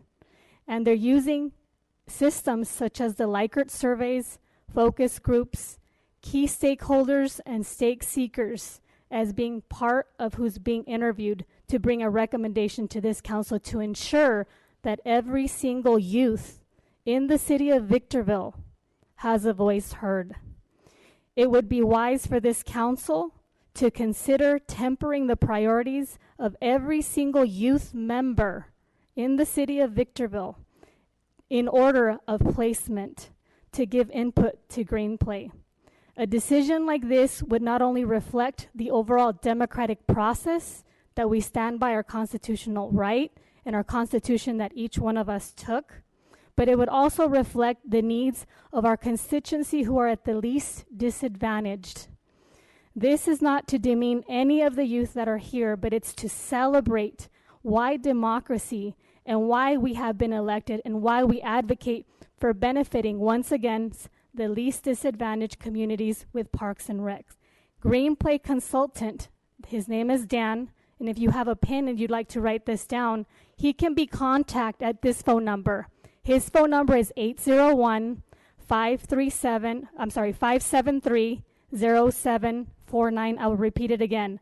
Dan's number, who works for a consulting company, his Greenplay, its number is 801-573-0749. He has an email that you can also contact him for that master plan. It's Dan's, plural, so it's Dan's, D-A-N-S, at greenplayllc.com, because democracy is why we are here. Every word and every person should be heard, not only specific people, but all of us. That's why I'm here. I want to be heard too. Sometimes people want to shut me up, but you know what? That's why we vote. That's why we have a democratic process, because everyone feels that we all have the right to say something. That's why I'm saying what I'm saying today, because I wanted to open up to everyone that's here that doesn't know master plan is coming. Parks and Rec is right down the line. You need to be involved, not only one day. It's more than one day. We need to be involved every single day. These decisions right here are power plays and they're political plays. That's all they are. Turn around and see who the head of it was. And all I'm saying is they shouldn't be political. That's why we have a master plan. Let's start accessing that. I've been giving a lot of people the phone number and the email address because we're all inclusive. We need to market this a little bit more rather than just these meetings. That's why we have that. It is what it is. Please. It is what it is. Yes, a master plan, absolutely. When my time is up, I'll definitely be quiet, but a master plan is a Parks and Rec decision of all the incoming influx of all your decisions for anything and everything you want under the sun, regardless of monies. They come in and they get recommended to council. Madam Mayor, I'm going and to call for council the gets orders to of the put day, please. No, I have 3 minutes, remember? You can't be taking my time. I don't take your time. I'm asking. So anyways, if then my I make time a is point up, of please order. let me This know. item has If not, let strayed me know how from the much money I motion. have. The discussion Okay, has so I strayed still from have- the pending motion. So, like I said, a master plan is for you to input. Madam Mayor, I is my input. point We well all taken. input, okay? That's why you have to contact the way that we're going to do this. You come up here and say it's rude, but you don't watch what she says, do you? That's why it's very selective. And green Madam Mayor, I play ask is that you very would bring the important member to for order. here, what we're doing. Green play is the way we go. Why are we spending money? We're spending over 50 grand on the input. That's why we're all here, and all I'm doing is educating you on the items. Be quiet. I will have some people remove themselves if they don't settle down. Okay, we will continue here. Madam No, Mayor, you were rude. You took my time, but when I took yours, you didn't want it, did you? It's not fair game. You have 30 seconds.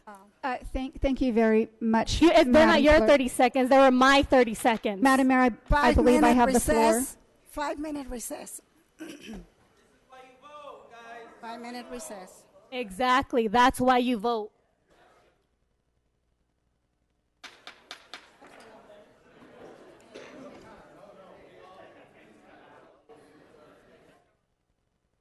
Please take your seats.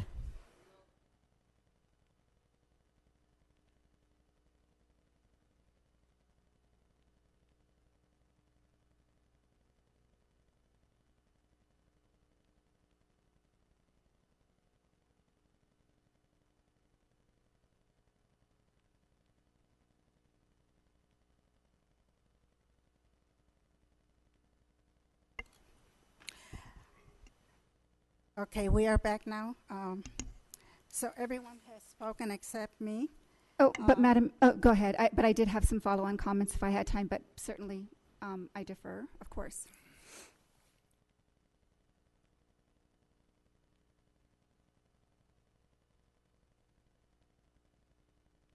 I have time.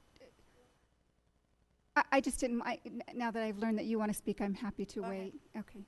Thank you, Madam Mayor. So, first of all, I believe that there's a time constraints on this bid, and I believe today was the drop dead date as far as meetings go for that. Am I correct? Yes. Okay. And then the other thing is, yes, we are in a democracy and majority rules. Thank you, Madam Mayor.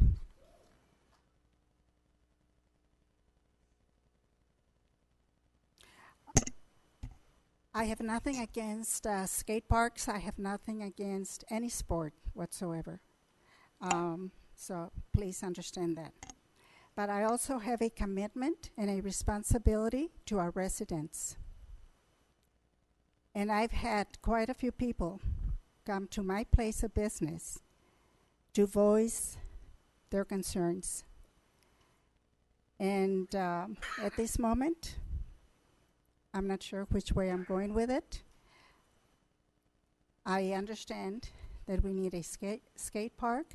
Maybe the location is not correct, but we do have a master plan that will be presented in the very near future. So, like I said, at this time, I am concerned about our residents, and I also understand where you're coming from. Thank you.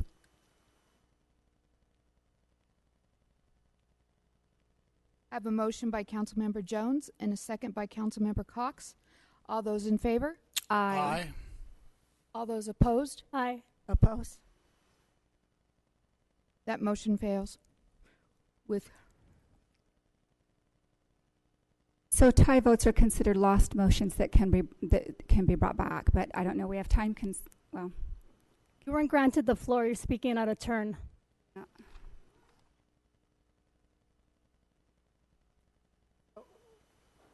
Do we bring it back, or? Well, you have to agendize it again. It's a failed motion right now, so it is not approved.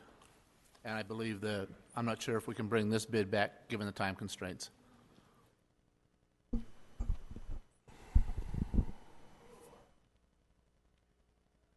Okay, we will continue on.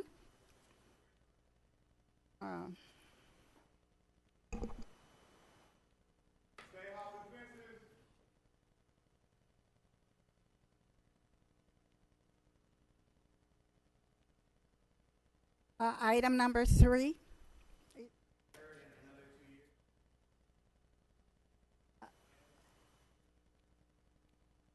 Madam Clerk, item 3, is Yes. that where I'm at? Yes. Okay. Doris Davies Park Amenities Project, award of construction contract. Madam Clerk, read the recommendation. I don't know if we need to continue with number 3 since the first one. Yeah, it was a separate project. That the City Council approve the notice of exemption for the Doris Davies Park Amenities Project, appropriate additional funds for rec diff in the amount of $652,466.59, award a construction contract to California Landscape and Design Incorporated for the Doris Davies Park Amenities Project in the amount of $412,457.50. Thank you. Council members, questions of staff at this time? Yes. Go ahead, Jay. Item 3 is tied to the skate park. Staff, does that item 3 include just the landscaping, or is it parking lot and the restroom facilities? That is correct. It's answered, but I don't know that everybody has. I'll just go ahead and read it. The base bid was $372,000. Skate park lighting $39,000. 2 restrooms $217,000. Material testing $31,000 for a total of $660,000. We obviously need the restrooms, but we don't need the other things. And this bid wasn't made up in pieces. It's a one bid. I don't know at this point which way we go. We're not going to have, if we're going to bring the skate park back, and I don't know if that can be done. We certainly would need this, but if we're not, then we no need to even award the bid because we don't need it. So I'm at a loss at which the next step is. So staff and attorney, please step in and advise the council. Madam Mayor, members of the council, this item is really a direct byproduct of the skateboard park itself. All of these amenities were driven largely by the survey results identified by the residents to where these were intended to enhance the skateboard park project. Absent the skateboard park project, I'm not exactly sure that purpose to build these improvements is still there.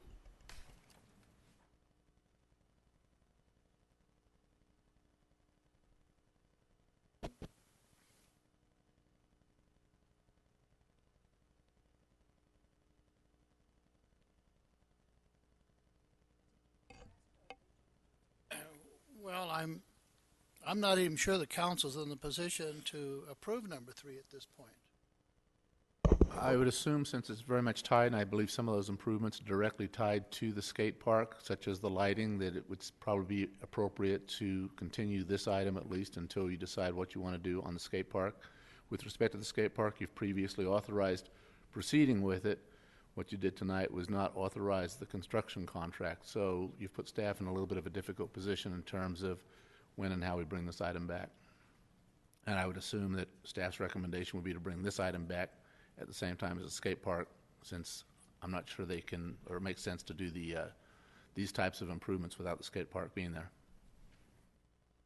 I have a question, Madam Mayor, may I? Yes.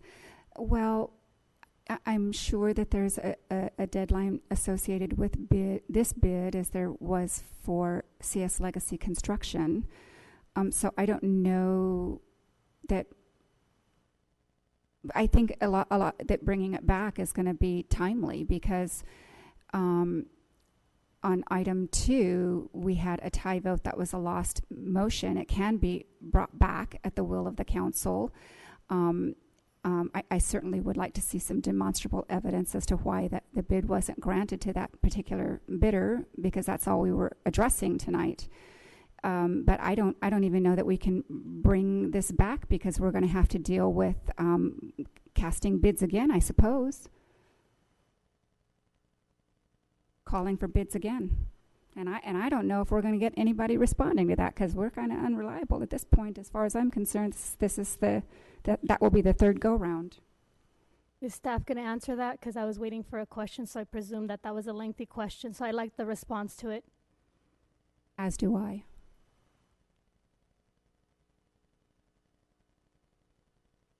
Well, as to the deadline, I don't know what the deadlines are. John, can you share with us whether or not we've got deadlines as to how good these bids are, or how long these goods are bid, how long these bids are good for? I'm sorry.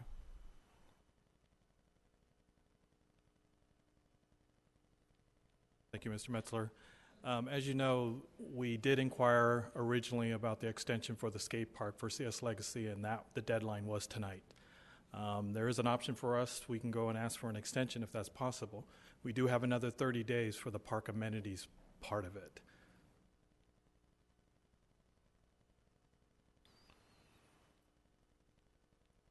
So, I mean, I think I can certainly wait until we request agenda items, but I will certainly be requesting a special meeting so that we can find, based on the fact that we might be able to get an extension, but I would certainly be looking for demonstrable evidence as to why this bid was declined, because the decision to have skate park had already been made.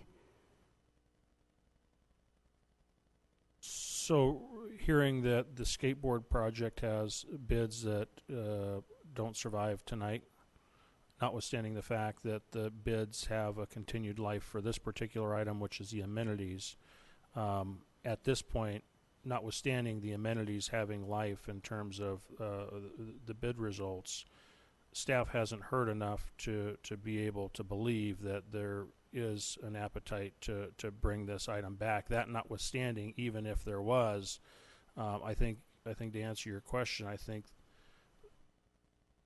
there would be a concern. I, as a contractor, would question whether or not I want to continue to bid on projects that have now gone through 2 exercises with no decision. I mean, there's a lot of time. We talked about the time and energy of staff that went into this project, but there's also a considerable amount of time that you ask contractors to put into and actually expose them to the risk associated with the cost of putting together a bid that may not be won. In this particular case, you have bids that have no reason from a technical perspective to be rejected. Got contractors that do it 2 times. Question of whether or not they do it a 3rd time. I think you start experiencing what's considered reputational risk in the bidding community, and I think it does become more difficult potentially. And I think that has a likelihood of, if you do go back as a council and want to rebid this project, it's very likely that there's going to be a larger risk factor built into those costs, and it might cost you dramatically more than certainly what you were dealing with tonight. Madam Mayor, there's a scheduled public hearing. We have yet to reach the item where we can schedule meetings. There's going to be a request, as Ms. Jones pointed out, to bring it back. In the meantime, we have a public hearing. I recommend at this time that we have the public hearing. I don't think we can award it, but I think that we can continue it. If we don't bring the other back, this dies on its own. If we do bring the other back,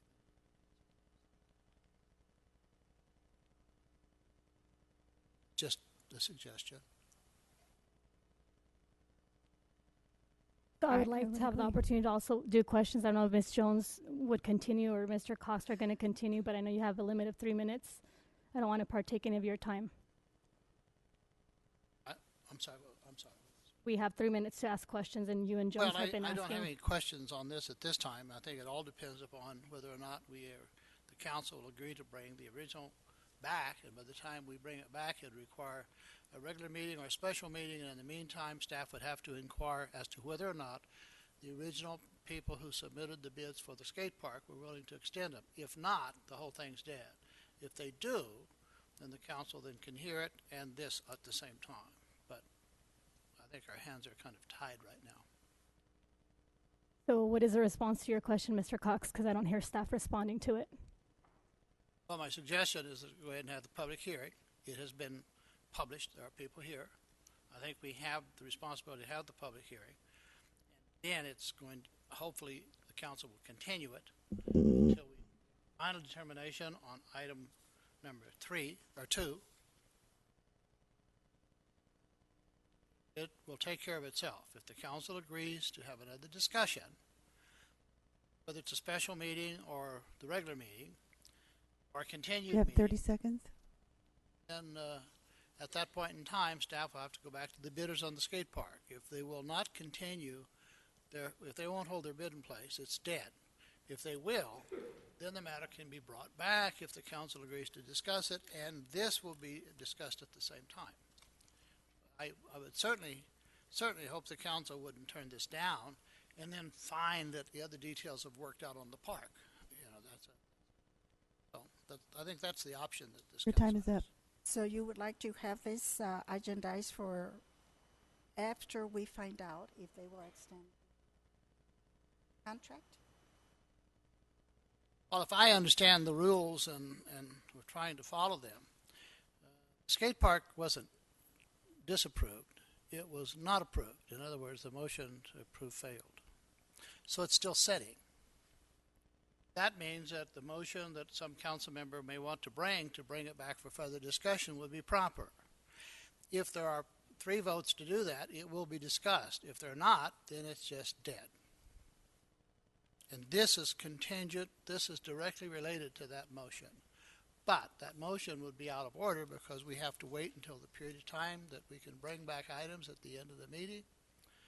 So, but we do have a public hearing scheduled, and that should continue. Am I correct, Mr. Attorney? That would be an appropriate way to do it. You'd have a public hearing, and in order to avoid re-noticing the public hearing, it would be appropriate to have any people speak and then continue the public hearing if that's council's desire. My understanding would be until such time that the council would hear item 2 again, either a special or regular meeting, presuming we can get an extension on time. Correct. And item 2, the problem is you have a failed motion, and there's a prohibition on bringing failed motions back unless you suspend the rules.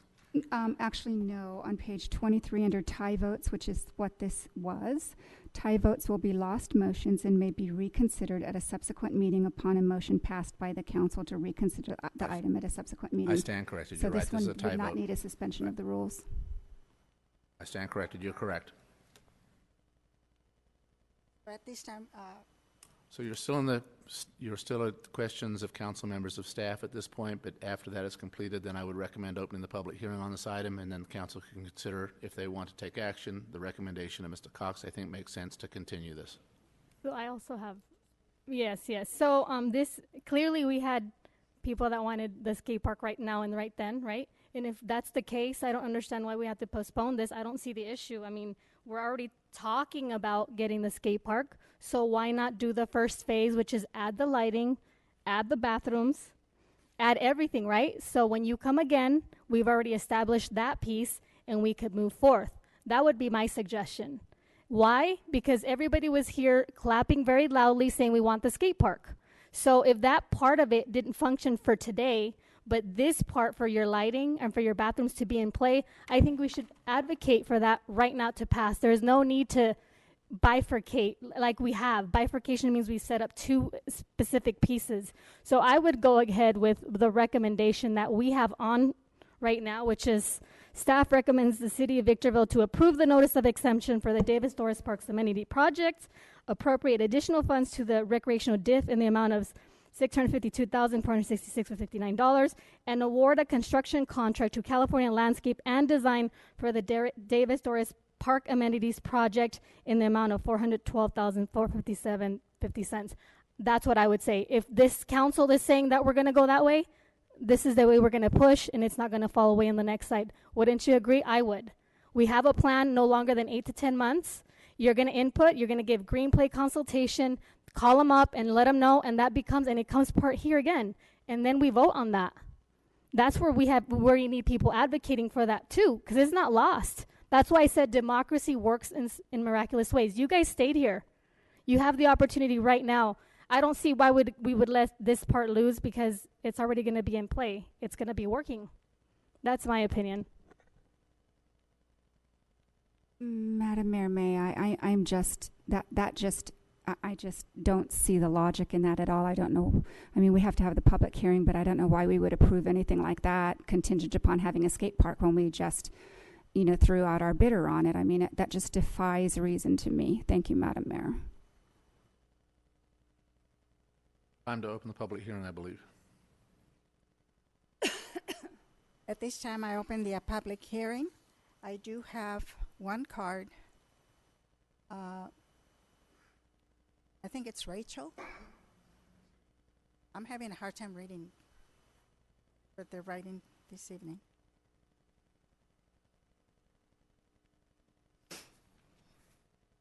Oh, hi, everyone. I guess I didn't realize that this would be such an emotional topic. In terms of the bid, listening to everything with the politics going on, it would definitely be really ideal if the motion can be brought up again to keep that bid for the skate park. If that's going to expire, then if it can be brought up again at the end of the meeting, we should definitely try to do that. Ms. Mayor, I don't know if you're concerned about like residents, if you're concerned about voters, you know what I mean? But I think, like if you saw like those kids, like that walked out the way they did, you have to acknowledge that, you guys letting that bid die in the way that you're doing it is letting them know that their lives don't matter. I don't know his name, I'm sorry to say, but the boy who talked about his friend getting hit by a car and dying, and said if we have a skate park, my friend maybe wouldn't have died, or let's build a skate park so more people's friends don't die. It's like, I get the money, I get the politics, I get the logistics, it's a sad game, politics is sometimes, it's a sad game. But sometimes we have to think beyond voters, we have to think beyond power, we have to think beyond our seats, we have to think beyond, you know what I mean? And really think about, when we're saying that our lives are dependent on it and things, it sucks, the bureaucracy and the red tape that comes around things like this. I've been in organizing, I've been in politics, I've been in policy since I was 18. I've been around it for a very long time. I'm not just speaking, I understand, the passion and the hours that go into it beyond these meetings, you know what I mean, in terms of wanting to make change in the community. So, again, no disrespect. I've been up here for national monuments. I've been up here in front of you guys for national monuments. I've been up here in front of you guys for stuff for Old Town. I've been up here, for multiple things, and it's not because I don't stick with one thing, you know what I mean? It's because there are so many issues, that our community needs. But if it's just money, if it's just red tape, if it's just bureaucracy, if this is millions of dollars that's going to die and we can't get back, please reconsider at least trying to keep it somehow, and then we can figure out all the other things. But you please take into account, letting what it means to let something like this die. I don't know how we're going to let them know, that their lives matter. I don't know how we're going to let him know that his friend's life matters, but we have to figure it out somehow.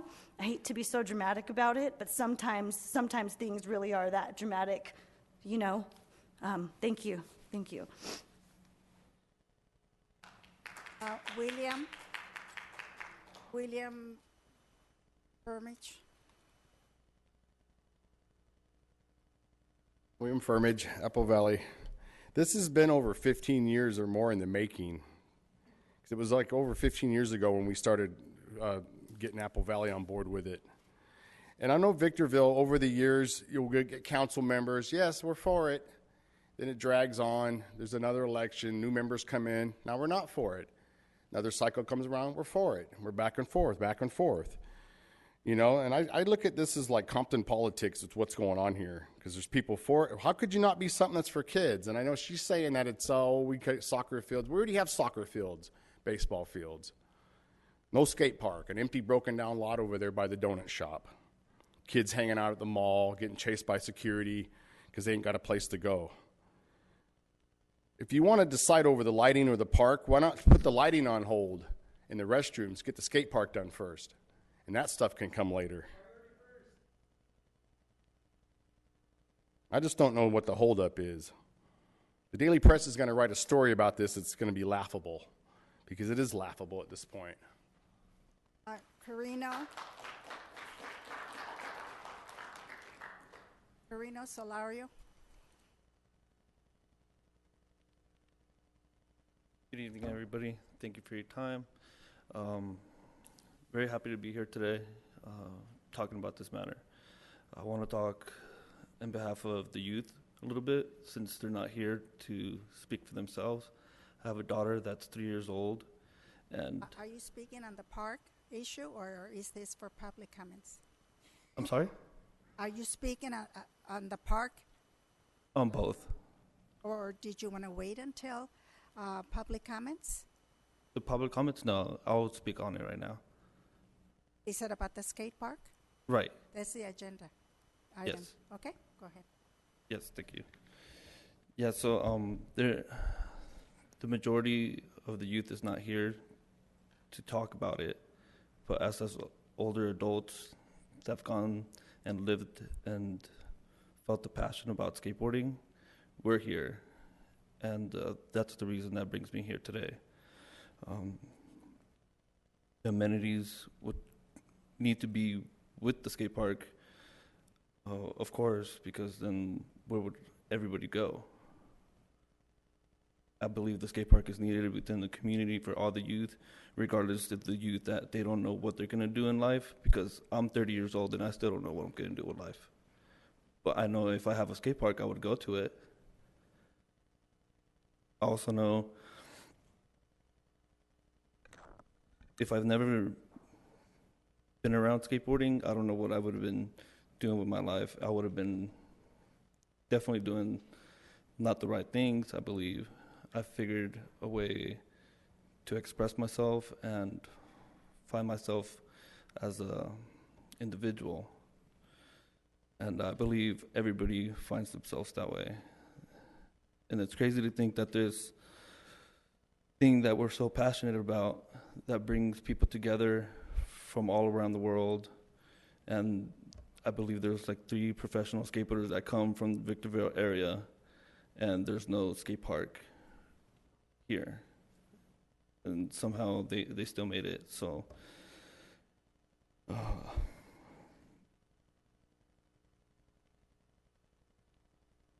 want to thank you guys for your time, and I hope you guys reconsider the number 2 and 3, because without 2 there shouldn't be a 3. Thank you.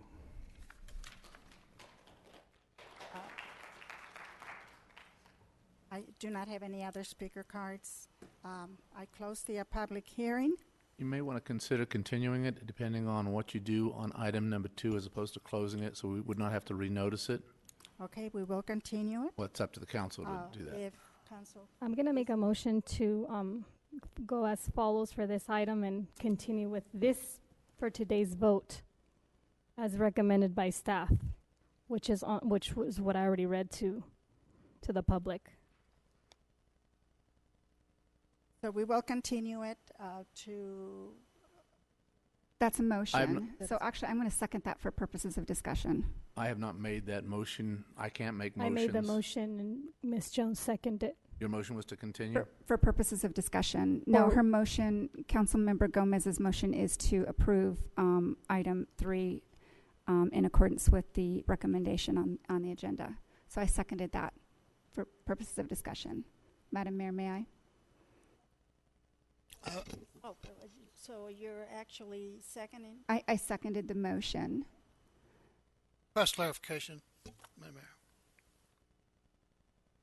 I believe we have a motion by Councilmember Gomez to consider this item this evening and to approve this item based on staff's recommendation, and we have a second from Councilmember Jones to discuss this matter. Well, that's 2 different motions. No, it's a motion and a second. The motion right now on the floor. Not to approve it, just discuss it. No, the motion right now is to approve it, I believe. The second is to approve it. Discuss it. Okay, and discuss it. Is to approve it, and I've made the second for purposes of discussion. Okay, I still have a question. If Councilmember Gomez is inclined to approve this, then it appears that she's sending a message that she's inclined to approve the skateboard park. I realize that there's a master plan coming and can we wait, but with all of the bids that are out there, unless I misunderstood, there seemed to be, if we'll just wait, it will be approved, so let's go ahead with this. Well, if it's going to be approved anyway, can there be a motion to reconsider this item 2 and just approve it and get it out of the way? Are you talking about item number 2? Yes, Yes, I would concur. that's a question. You can have a motion to reconsider since it's still at the same meeting. It needs to be made by somebody that voted in favor of it. So Mr. Cox could make a motion But to when can reconsider that motion be made? Well, I would do it probably right after this item has been completed, although given that item 3 is contingent on number 2, you could probably consider it at this point if the council, if the mayor's willing to sort of bend the rules a little bit. It would seem to make logical sense to do it that way. Okay, so I need clarification now. So item 2 is what didn't go through. Item 3 is what is our discussion. Item 3 was motioned and seconded, but now Mr. Cox is bringing something to reconsider, a former that didn't happen to come about. Is that what's happening? Is that the clarification? Well, that's the question. If it seems to me that if we are going to want to approve item 3, you would do that only knowing that you're going to approve item 2. I don't think that we are in a position to consider expending $660,000 unless we're in favor of item 2. Well, I thought we had $6.6 million. So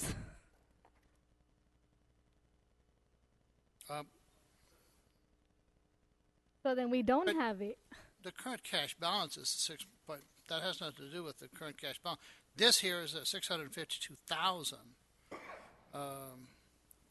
additional funds for the recreation, different amount. Well, whatever the amount is for item number 3, you wouldn't spend it unless you were going to have skate park.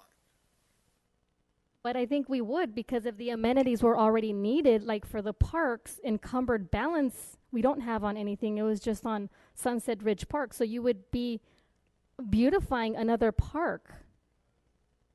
Yes, I am making sense of it, because if you hold this, you're going to get essentially what you want. But if you think it doesn't make sense, you should be seated right here. You know what I'm saying? Madam Mayor, please take charge of the meeting. Hey, I'm going to ask you to remove yourself if you continue.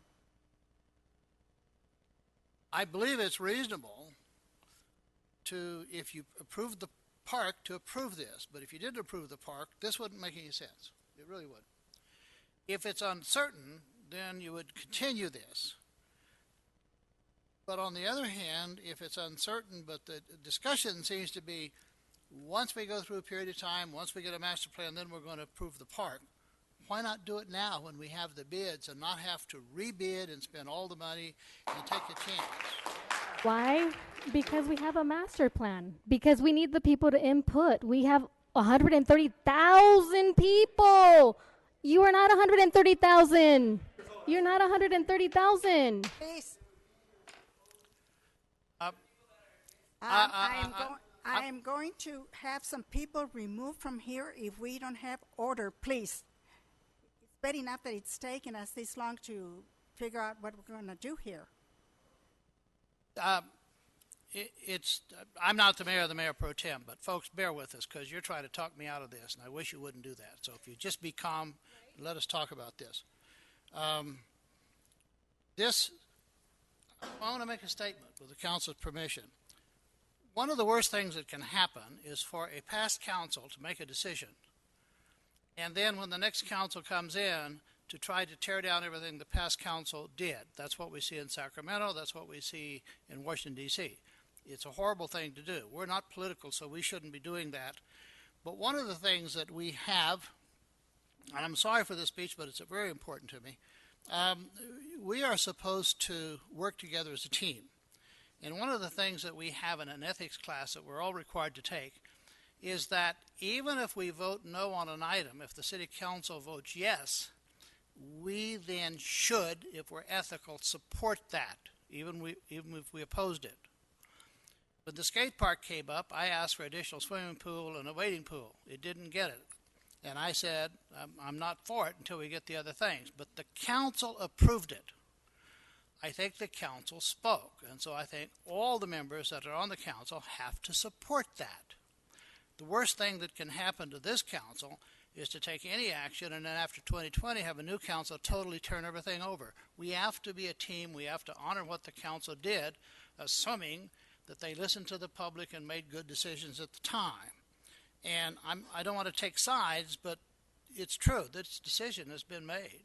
It's a matter of just awarding it. That's the question tonight.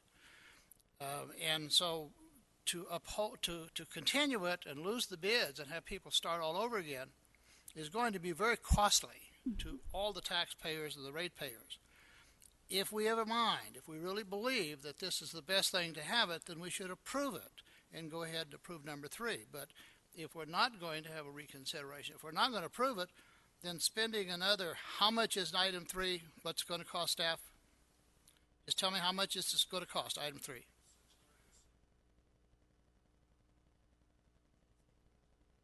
Or 66. Okay, it just doesn't make any sense to have $652,000 expended unless you know you're going to have the skate park. If you know you're going to have the skate park, don't lose the bids. Take advantage of it tonight. And that's why I'm asking that the council reconsider before we vote on number 3, if that's legal to do so. I'd like to respond to that if I could. My understanding is on tie votes are lost motions, and so the item can be reconsidered with a majority vote of the council, but does not have to meet the rules for reconsideration, which means that you have to deal with the who, why, and when of it. We could simply take that up again tonight, and my understanding would be anyone could move that. So rules of consideration means it has to be why you reconsider it, because there's new information that wasn't available at the time, or to correct an inadvertent error. That would not apply. The who would be someone that voted in the affirmative. In this case, that would be backward.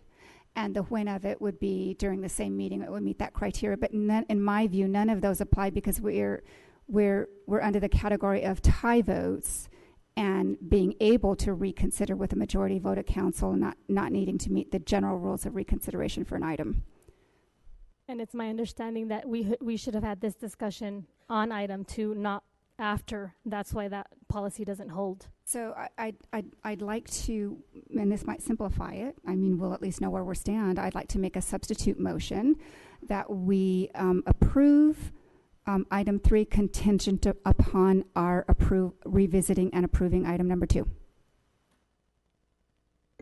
Since it's contingent upon that, I would second that.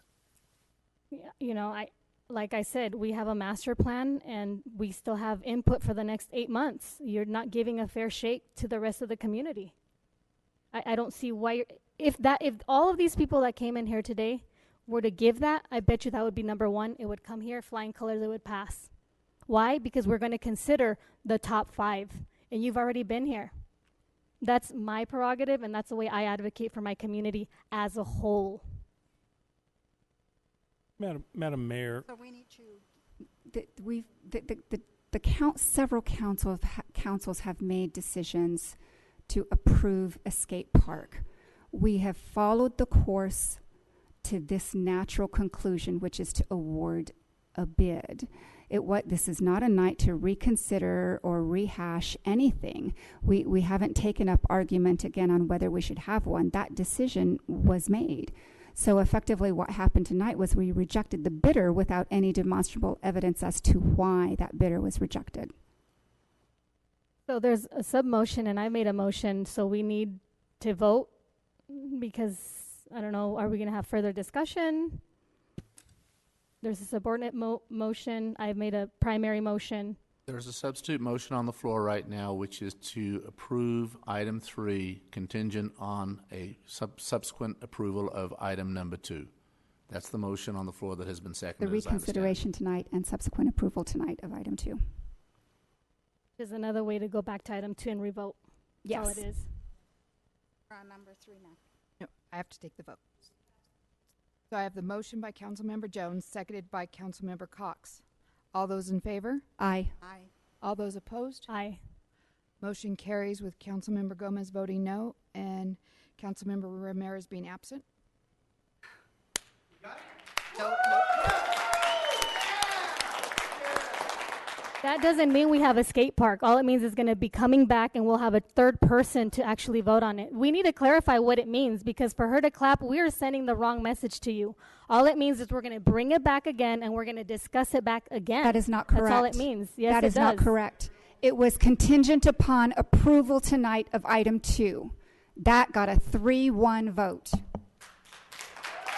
Mayor Garcia can rescind her vote right now and say no, just for you to know that. She can rescind and say, no, I changed my motion the other way. So you did that wrong. You're bringing foolishness here. No, That's not what the intent Well, was. I would like the attorney's opinion. Would you like to rescind your motion? Gloria, would you vote like to has rescind your occurred. motion?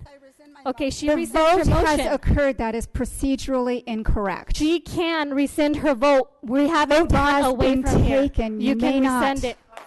So she's rescinding her vote. So you want to go ahead and take the Mr. votes again? DeBernowski. There was a motion on the floor. The motion was to consider item 3 and to approve item 3 contingent on subsequent approval of item number 2 at this meeting. And that was seconded, and that vote was approved on a 3-1 vote. And continue.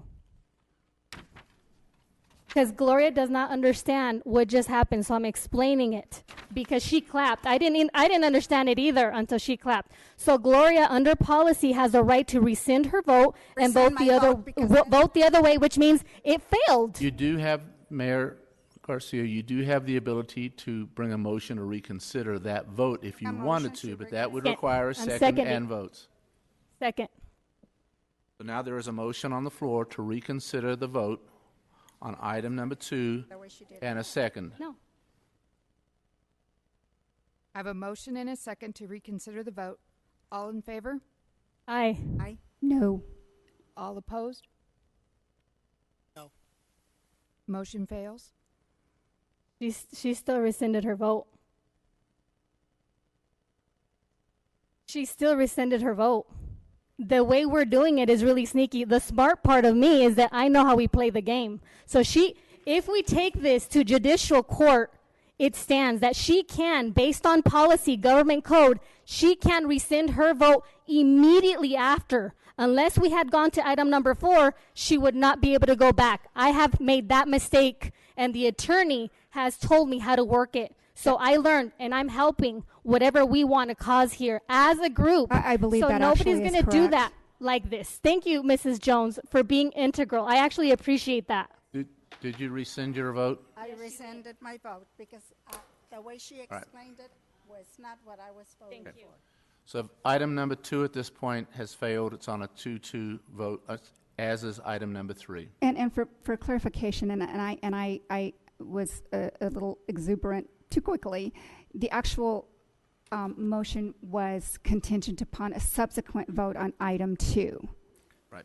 So we still would have had to have taken the vote on item 2. I appreciate that clarification. That brings Of course. integrity. Thank you. Of course. That was my intent. It was approved in 2018. So both, right now, items 2 and items 3 have failed. So we continue on now? I move on to consent calendar. Consent calendar items 4 through 11 may be approved with one motion unless there is an item that needs to be brought forward for discussion. Only item C7 I do have a comment on. It's my understanding that BVWA is when I had a discussion, I went down there and kind of argued that I was being censured up here, and I voted no, and it says 4-0, so I'd like to see that clarification, please. I don't want it to go to show the other way, because I believe I voted no on that one. That's the clarification for that item alone. Vote on that for her to... No, it's a point of clarification, so we will check and see. With the point of clarification and the change in the minutes and no other discussion, I move approval of the consent items. Second. I have a motion by Councilmember Cox, seconded by Councilmember Jones. All those in favor? Aye. Aye. All those opposed? Motion carries with Councilmember Ramirez being absent. Written communications, item 12. Annual financing reports from the fiscal year ended June 30th, 2019. Madam Clerk, read the recommendation. That the City Council and Board of Directors approve a motion to receive and file the following: City of Victorville Comprehensive Annual Financial Report for the fiscal year ended June 30th, 2019. Independent Auditor's Report on Internal Control over Financial Reporting on Compliance and Other Matters based on Audit of Financial Statements. Performed in accordance with government auditing standards for the fiscal year ended June 30, 2019. Victorville Water District Basic Financial Statements for the fiscal year ended June 30, 2019. Southern California Logistics Airport Authority Basic Financial Statements for the fiscal year ended June 30th, 2019. City of Victorville Single Audit Report on Federal Awards for the fiscal year ended June 30th, 2019. Thank you. Council members, any questions of staff? Yes. On this item, one of my constituents pointed to, I'm going to say it's not numerated. Okay, so I'm going to call it page 3 of the staffing report that follows with the agenda item. If you look at the last 2 and then the first paragraph of the following page, which I will call page 4, it talks about the SEC, the filings and the complaints, but it leaves a lot of information, in my opinion, that it should be garnered in this reporting. One of them is we don't have a figure of $19.6 million anywhere in this reporting, and I want to understand a little bit more of the staff's rationale as to its omittance. Madam Mayor, City Council, although I do appreciate the question, we can get to that shortly, but we do have our auditor, Mr. Nitin Patel, who's here. He has a short presentation to the audit firm's findings for the 1819 audit, and I'd like, if the council's okay with this, to hold the questions till the end, but allow him to, maybe he'll answer some of those questions with his presentation, if that's okay with the mayor. Yes, go ahead. Okay. So I do introduce Nitin Patel. He's a partner with White Nelson Dale Evans. This is their first year engagement of performing the audit for the City of Victorville and its component units. He has a short presentation, and then he and staff and myself are available to answer any questions after his presentation. Good evening, Mayor. Again, Nitin Patel. I'm a partner with White Nelson Dale Evans, and I'm going to briefly present the results of our audit for the year ended June 30th, 2019.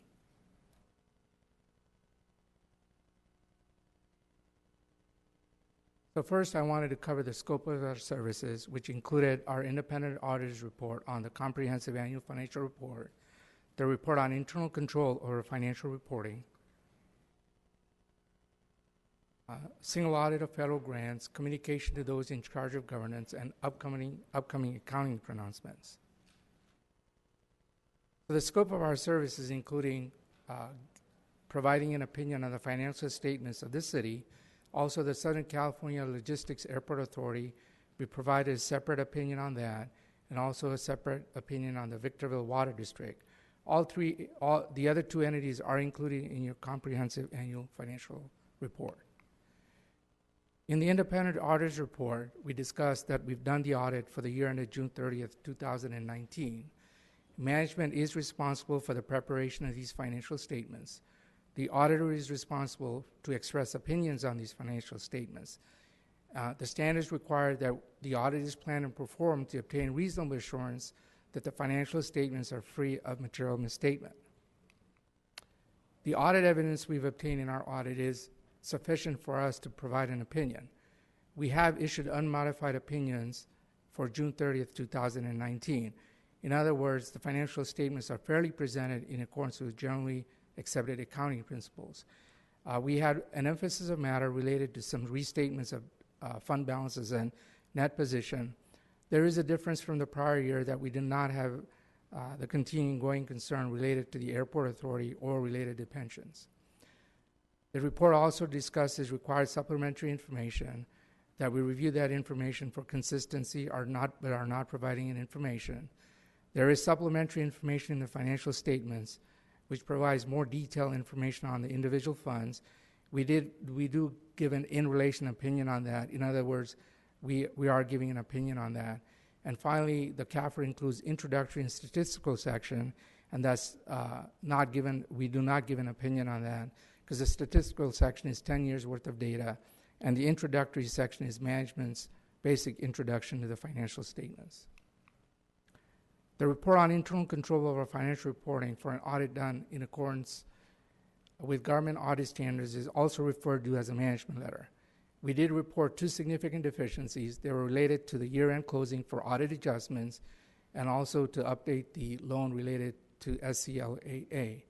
We also had an item of non-compliance that we reported to you related to reporting the annual progress report with the housing department. It was not done on a timely basis. We did complete our single audit of federal grants. We have issued an unmodified opinion on that. We did have one finding, and it had to relate it to non-compliance related to the uniform guidance procedures. We believe that you have to update your purchasing policy to meet those requirements. The major program we tested was the U.S. Department of Transportation FAA program related to the airport. Finally, the communication to those in charge of governance. The plan, scope, and timing of the audit was communicated to the city in a planning letter dated May 2nd, 2019. Management is responsible for the selection of the accounting policies, which are described in Note 1 to the financial statements. Management has selected and applied all significant accounting policies consistently. There are significant estimates that are reported in your financial statements. We encountered no significant difficulties during the audit. There were adjustments that we provided to the city, which are described in that letter. We did not have any disagreements with management. We did request that management give us representations related to the audit, and to our knowledge, we're not aware that the city consulted with any other accounts related to any accounting matters. And finally, upcoming pronouncements over the next 2 years are, next year will be the fiduciary activities. It will slightly impact your city, but the one that's in the following year, GASB 87 leases, I believe will have an impact, and it's primarily going to be related to the airport leases. That concludes my comments, and I'm going to stay around to answer any questions you may have. Thank you. Council members, again, do you have any questions of staff at this time, or? Yes, I do. By chance, when you were auditing this report for the coffers, you said you're privy to information, only the one that staff provides you. It's selective. You can't come in and select the information, or can you? I don't understand. As an auditor, do you have the ability to come into City Hall with our CFO and say, this is the information I want, or are you restrained and he provides you the information then that you audit, like no, a we're sample? not restrained. The audit scope and plan is based on our judgment, so there are no restrictions on that. So that means that you're allowed to get any information that you believe is important for the auditing, not what the CFO recommends. That's Just wondering. correct. So is that what standards require that? is that what you did in the city of Victorville? Yes, that's correct. Did you also look at the last auditing report by the last individual that we had that was an auditor? Yes, we did. So I'm concerned about the $6.6 million that was written off to the golf course. Was that a part of your discussion here? I don't see it in the first couple of pages, which is most important to the council members to read. I'm not recalling the number that you're talking about. I'm sorry. And I didn't have the opportunity to speak the last auditor. I wasn't given the opportunity because they were going to charge me because they were no longer auditors, so I was going to make sure I asked you. Another concern of mine is the ledging and the journaling of certain items that the city failed to ledge, and that was one of the ramifications and the warning that we should have documented, but we didn't. I had a very brief discussion with Mr. Harris. I'm sure he recalls that conversation. I am not aware what you're speaking of. So in the last auditing report, because I don't see this in this report, and it's contingent upon a trend that has been coming about since my tenure here, that I worry that what we're doing is we're failing to document certain checks that come in, whether it's oversight or what have you, and I don't see that here. So I'm presuming that you're taking the staff, so to speak, from when you came in. You're not looking at the last coffers. Is that correct? We look at the previous CAFR, and to my recollection, I do not remember that comment in the report. It may have been in previous years. I just don't remember. Yeah, it was last report when we did the coffers. Can you give me your phone number so I can 30 contact seconds. you and get that information? Sure. It's 714-978-1300. Could you go a little slower? I'm sorry, I'm writing it. 714-978-1300. Thank you.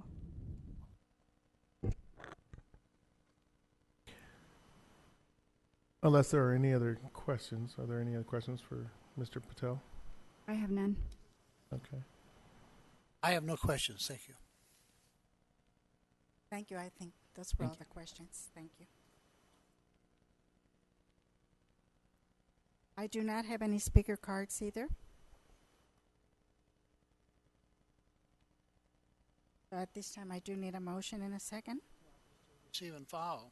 Oh, Do we need a motion is on this that? the receive and file? So move. Motion to receive and file. I like clarification on that. There's a couple of things that I remember in policy. We do receive and file, and we do make motions. Mr. Cox brought up a good point, because I would have thought to receive and file did not require a motion. But I need just clarification, because we're setting new trends, and I just want to be clear on these items. I believe in the past you have actually asked for the requirement to have a motion to receive and file reports. So staff, in an abundance of caution, has decided to seek a motion and a second on filing and receiving of reports. Thank you. So we do need a motion? Correct. I thought Councilmember Cox made one, and I made the seconded motion. it. I seconded it already. I have a motion by Councilmember Cox, seconded by Councilmember Jones. Any further comments? All those in favor? Aye. Aye. All those opposed? Motion carries with Councilmember Ramirez being absent. Item number 13, Community Services Advisory Committee appointment. The recommendation is at the discretion of the City Council. Council Gomez, you want to present this item? Yes, so it's been a couple of times. Ramiro Rodriguez, who is outside, on several occasions I've asked to come forth and be able to be appointed. He wasn't in the past been able to be appointed or approved. So it's once again that I ask Ramiro. I know he's here, but he is the person that I've been trying to appoint to the Communities Department so that we can have more input with the Parks and Recs and those types of issues. Did he submit a resume? He has submitted one in the past. But for this, on here. It's been declined for him to continue to submit any type of information. I'd like to hear from the city clerk. You declined to take a... No, I didn't blame the city clerk. I'm sorry you took it for that interpretation. This council has numerously said no to him. So in order for that to occur, he doesn't need to have his resume. We all have his information already, and we know who he's about. But in my right to be able to appoint someone, I would continue to bring Ramiro. I haven't seen anyone else viable that has met the requirements in terms of appointing that individual that's very vested in our community. Question, Madam Mayor? Yes, go ahead. Just for clarification, we have continual statements about individual city councilmen appointing. My understanding is individual city council members nominate and the whole council must appoint. A council member cannot appoint. Is that true or not? That is actually correct. Specifically, you actually amended your rules where the mayor has the ability to appoint, but everything is subject to a council vote. So I don't know if I understand that. I think, like I said, we are setting new trends as the new council did come in. We're using terminology to say appoint rather than nominate, or nominate rather than appoint. We use that during the mayoral part, so I'm getting a little bit confused. So would you distinguish the difference if there's legalese in terms of that, or if that's just understandably interpretive based on one's understanding of these words? Certainly. Essentially, the mayor is given the ability to make appointments, but what they typically have done is always at the discretion of the council is seek nominations from the various council members, and whichever way it ends up, it requires a vote of the council to confirm that position. So I believe, and I don't want to put words in Mayor Garcia's mouth, I believe she was allowing you to try and make a nomination. Again, that would be the appointment, and that would require a motion, second, and a vote. Okay, so then instead of saying I would like to appoint, the language is You would Ms. nominate- Gomez should have said her intent today is to nominate Mr. Ramirez, who is here present. I got you. Madam Mayor, I have a question of our attorney. So, thank you, Madam Mayor. So, this particular nominee, just a short while ago, was brought before the council, and the council did not appoint. That was the judgment of the council. To hear it again, in my view, we are at that point of meeting the rules for reconsideration. Was it, well, I don't recall when the last time, council member. Seems like Gomez- it was a month or two ago. Was it the last meeting? I'm not sure. No, it was several meetings ago. Wasn't last meeting. It's been, I think it's probably been, could be several months, I'm not sure. But the council would not, decided not to appoint that candidate. If there was a formal motion, and I don't recall that meeting, if there was a formal motion that was seconded and voted upon and that motion failed, it would be inappropriate to bring that same motion back. Thank you. Okay, I love the game we're playing here because I just learn all day long. You know, let me use Mrs. Jones' rationale, which is what we use with the skate park, a motion to reconsider with a caveat of bringing Mr. Ramirez to nominate him to come back here because we are reconsidering something at this moment, and that would require a motion, a second, for discussion. This game is beautiful when I learn from all the best, and Mrs. Jones, I thank you for a lot of my learning skill set here. And so that's the same rationale I'm using, which is what we use for the skate park, which unfortunately was tricked, you know, into voting into something else. So that's what I'm doing right now today, so I appreciate it. I understand. The distinction here is a motion to reconsider can be made by somebody that has approved or had voted in the affirmative on that prior action. What happened on item number 2 was it was a tie vote, which is treated differently than a failed motion. What occurred back when your prior nominee was voted on, that actually was a failed motion, different than a tie vote. It was not a tie vote. So the distinction is, which is in the policy manual, is how you treat a tie vote versus a failed motion versus a motion for reconsideration, which can occur at the same meeting, which would have been that prior meeting, and made by somebody that voted in the affirmative. You All know, those rules are set forth in the policy manual. Mr. Dobranowski, And I the council could appreciate your suspend it. opinion. I do. And just to remind you, you had just stated publicly that you had not recalled and you did not know what the vote was, but all of a sudden, with the suggestion of Ms. Jones, you already know what the motion was and how it was voted. So, I mean, this is, again, we're playing a game. All I did is nominate Mr. Ramirez, and if the answer is no, let's move forward. We don't need to spend a lot of time here, and then we'll consider again and again and again, like I did for my planning commissioner. It took me 5 tries. So no big deal. So we'll keep looking, right? So I continue to nominate Mr. Molina, who is right here. The other constituents, I don't know if they're here. I've gone through their aspects. Last time I wasn't able to nominate anybody because no one was here. About 30 seconds. Thank you. That's it.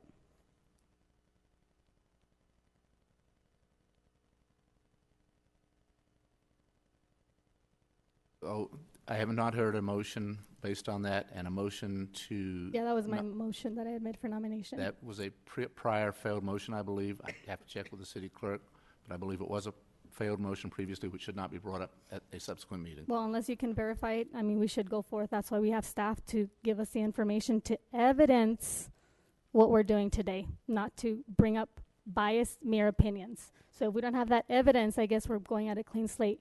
And if you approve or don't approve, that's what we're having at the table right now. Assuming that is a motion, is there a second? I'm not sure what it is, but I'm just wondering if we could confirm what the last vote was on Mr. Rodriguez. It was a failed motion. Can you provide that as an email format so I can have access to it? I'm sorry, I just don't trust staff anymore, and I haven't for the last almost 4 years. Thank you. So apparently there's no additional... Do you have any other nominees? I don't. None of them are here either, so we'll keep trying. Well, so I can, Yeah, we can continue and go forth again for the next agenda item. so we're on item number 14 now? Yeah. Correct. Authorizing resolution for California Department of Resources recycling and recovery payment programs. Madam Clerk, read the recommendation. That the City Council adopt Resolution Number 20-003, authorizing submittal of California Department of Resources, Recycling and Recovery applications for payment programs and related authorizations. Thank you. Any questions of staff at this time?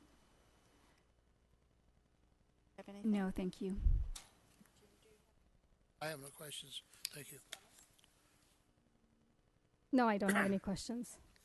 And I do not have any speaker cards, therefore I need a motion in a second. Madam Mayor, move that the City Council approve resolution number 20-003. Second. Motion made by Councilmember Cox, seconded by Mayor Garcia. Any further comments? All those in favor? Aye. All those opposed? Motion carries with Councilmember Ramirez being absent.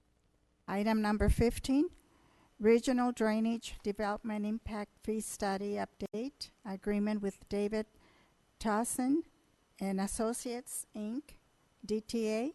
Madam Clerk, read the recommendation.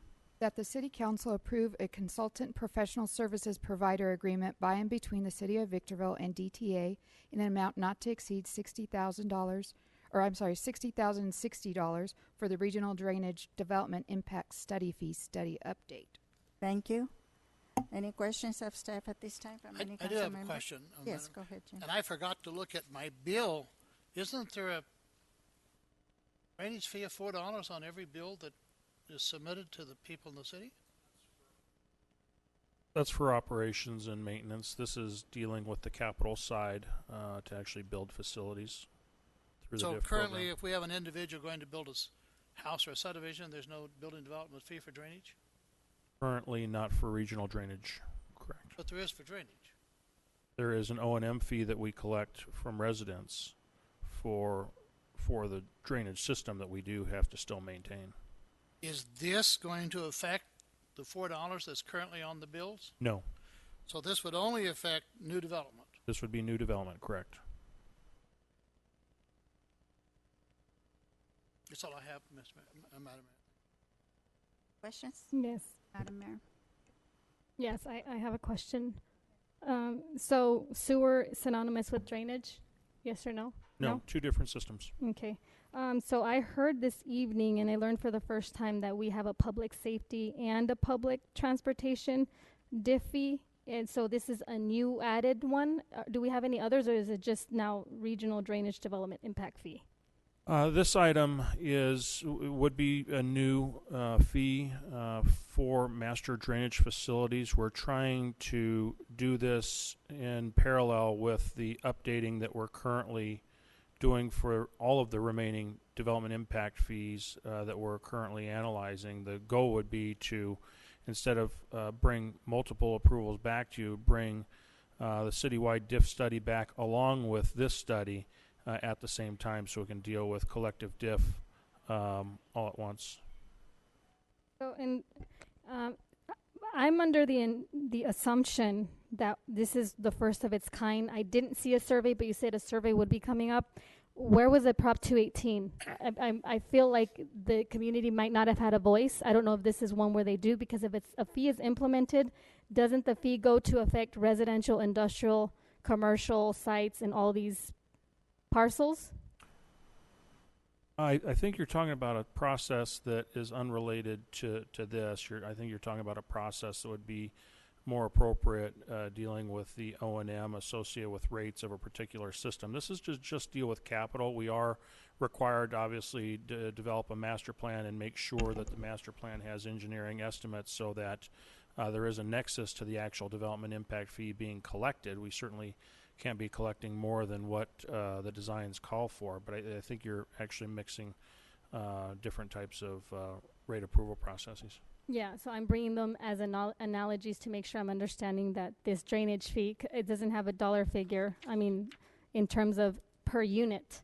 So who is it affecting if it's not affecting our residents? And that's what this study would establish, is the actual fee, and it would be applied, if approved by the council, by new development that builds in the city of Victorville. Oh, okay, so just for clarification, now that you understand, I understand that this is not the fee that we're invoking already to mandate anyone to pay. This is just for the survey, and that's why I brought others thinking, where's the 218? So that's good clarification. Thank you. I understand now.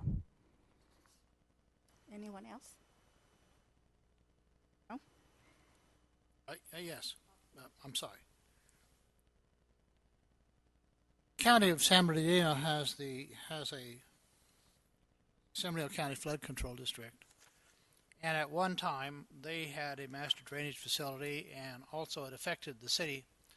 I think there was District 5, Zone 5 maybe, was the Mojave River. Zone 4 was outside, which affected some of the city. Fees were collected. At one time, fees were allocated back to the city because we had the responsibility of building the drainage facilities that went into the Mojave River. Does the county flood control still exist? Do they collect money? Do they allocate it back to the city? And I don't have to do it now, but in this study, will they make sure to enumerate that, show the map, show the boundaries, and how much we receive annually?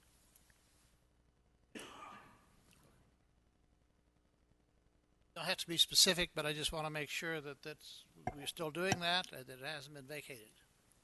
The county flood control still collects property taxes. There's a property tax component. We're in the Zone 4, and so they have a 10-year plan.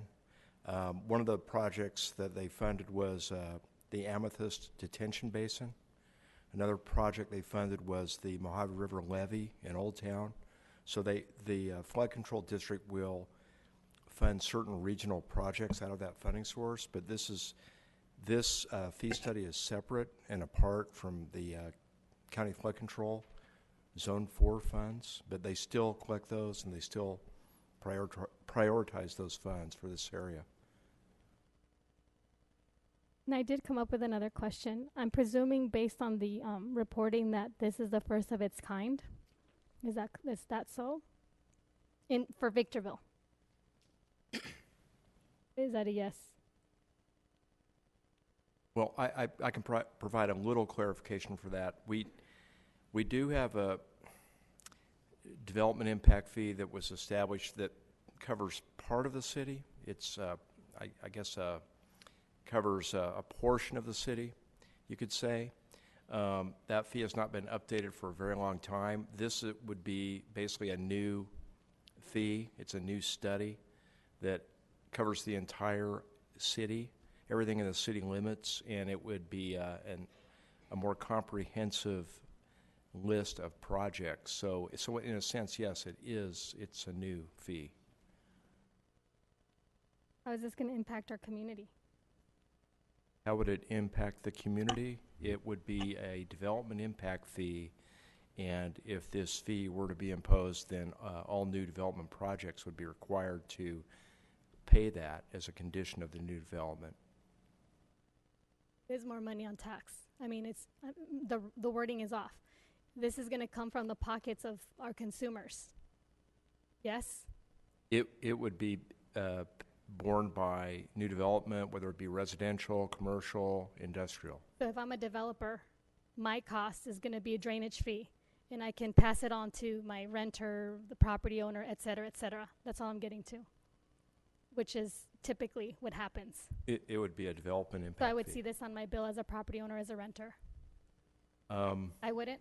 No. It would be normally reflected in the cost of the development itself. Developer. It'd be in the budget, the overall budget for their development. Thank you. And let's just be clear, once collected by the developer, once the fund got cash, the cash then has to be used to build regional drainage facilities. Absent the funding source, you don't have an ability to actually build appropriately the drainage facilities that are really necessary to properly convey stormwater in a storm event.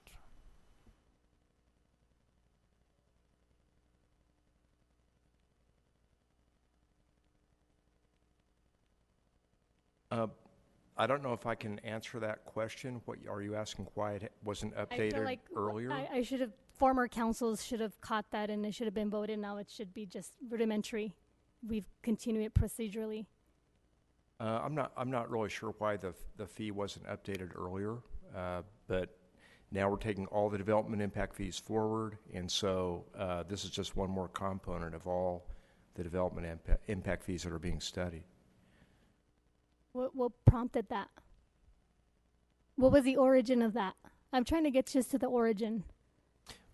Well, under our city manager's leadership, we identified that we had a need to study our development impact fees and update them. Some of them haven't been updated for quite some time. All right, thank you. No further questions. Just from my understanding, the developer, of course, is the one that's going to be paying these fees.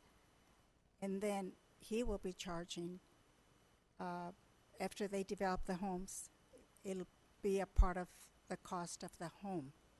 Would that be? Yes, That's the way it is collected? Typically, that's Yeah, the case, yes. That's the way they pass it on. It's not an individual fee over here, just part of the overall price of the homes. Typically, that is how it works, yes. Infrastructure and everything they pay, they lump it all into the price of the home, correct? That's my understanding, yes. Okay, thank you.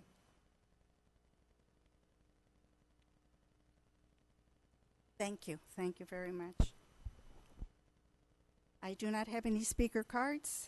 I need a motion and a second. Yes, Madam Mayor, I move that the City Council take action in accordance with the recommendations set out on the agenda. Second. I have a motion by Councilmember Jones, seconded by Mayor Garcia. Any further comments? All those in favor? Aye. Aye. All those opposed?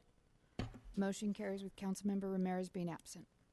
Item number 16, award of professional services agreement for sewer feasibility studies and sewer engineering services. Madam Clerk, read the recommendation. That the City Council approve a consultant professional services provider agreement with David Evans and Associates in the amount not to exceed $75,000 for sewer feasibility studies and sewer engineering services. Thank you. Any questions of staff on this item? I'd like, Councilman? I'm sorry, I did read the staff report, but do we have a plan now that's expiring or the time is up? Surely we have a plan for all of our sewers, as much as the millions that we spend annually and collect in regard to sewer fee and so on. I kind of the same question that Ms. Garcia or Gomez has. Why now? What prompted it? Madam Mayor, members of the council, this is really a professional services contract intended to have a consultant, an engineer handy in the case there's a special project that requires it. Answering your question specifically about whether or not there's a plan, there is in fact a plan. We have a SSMP is what we typically refer to it as. That's our management plan for the sanitary sewer system. And that's our operating document as to how we operate and maintain the system. But this is more so related to a special project that comes along that requires special attention that's outside our ability, or perhaps our workload is such to where we really require outside expertise to help assess a certain sewer-related issue, such as whether or not there's sufficient capacity in a line to accommodate a certain development. And I think that's the other reason why this type of a contract is handy, is if there are special projects, new development projects that come in, it may be these types of contracts, these types of services that help us analyze independently whether or not our sewer system can handle certain types of discharges.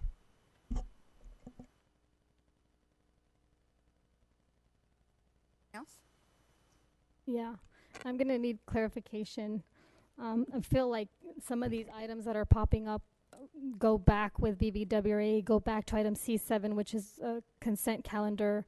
We're talking about a sewer feasibility study, but yet I thought the council approved a schedule of fees for the sewer. I don't see them being unrelated. I see them very closely related, but if you can enlighten me and let me understand more. Well, I think first it's probably fair to say that this is not directly related to VBWRA. This has more to do with our collection system and in determining whether or not there is ability within our collection system to handle certain flows. As far as rates, I mean, if there's a connection to rates. Rates fund your system requirements, your system needs, your expenses. So this would be an expense out of the sewer collection fund. So effectively, the rates would be contemplated as being used to fund this type of expense, along with many others that are realized when operating the system. So did you say that this item is closely related to item C7, which is on our agenda tonight? That's what I understood, so I'm seeking clarification. No, C7 was more so dealing with the pass-through of the Viva de Beret treatment, and that's a second reading for that rate increase, unrelated to For this sewer feasibility study, it's my understanding they said it's our plant with Snapple and... This is more so focused on the collection system. Those are the actual pipes in the ground, and it's really intended to assess what's in the pipes, capacities, can they handle certain flows, can they handle new flows, do we have bottlenecks in our system that need to be addressed to where we maybe need to start planning bypasses, for lack of better terms. So that our plant has a name. What's the name of it again? Our plant is the IWWTP. Which stands for? Industrial Wastewater Treatment Plant. Okay, that's the one I had a tour where you took me and we had to analyze the antibiotics or those little animals that you guys throw in there. Bugs. Okay, so that's the same relation. So then it's my understanding that that sewer only affects industrial. We mix in residential type of stuff, or just... Our sewer plant is both an industrial and a domestic treatment facility. Thank you. No further questions. No. I do not have any speaker cards. I need a motion in a second. Yes, Madam Mayor, I move staff recommendation. Second. Have a motion by Councilmember Jones, seconded by Mayor Garcia. Any further comments? All those in favor? Aye. Aye. All those opposed? Motion carries with Councilmember Ramirez being absent.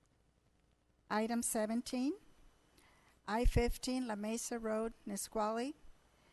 Road interchange final payment to San Bernardino County Transportation Authority.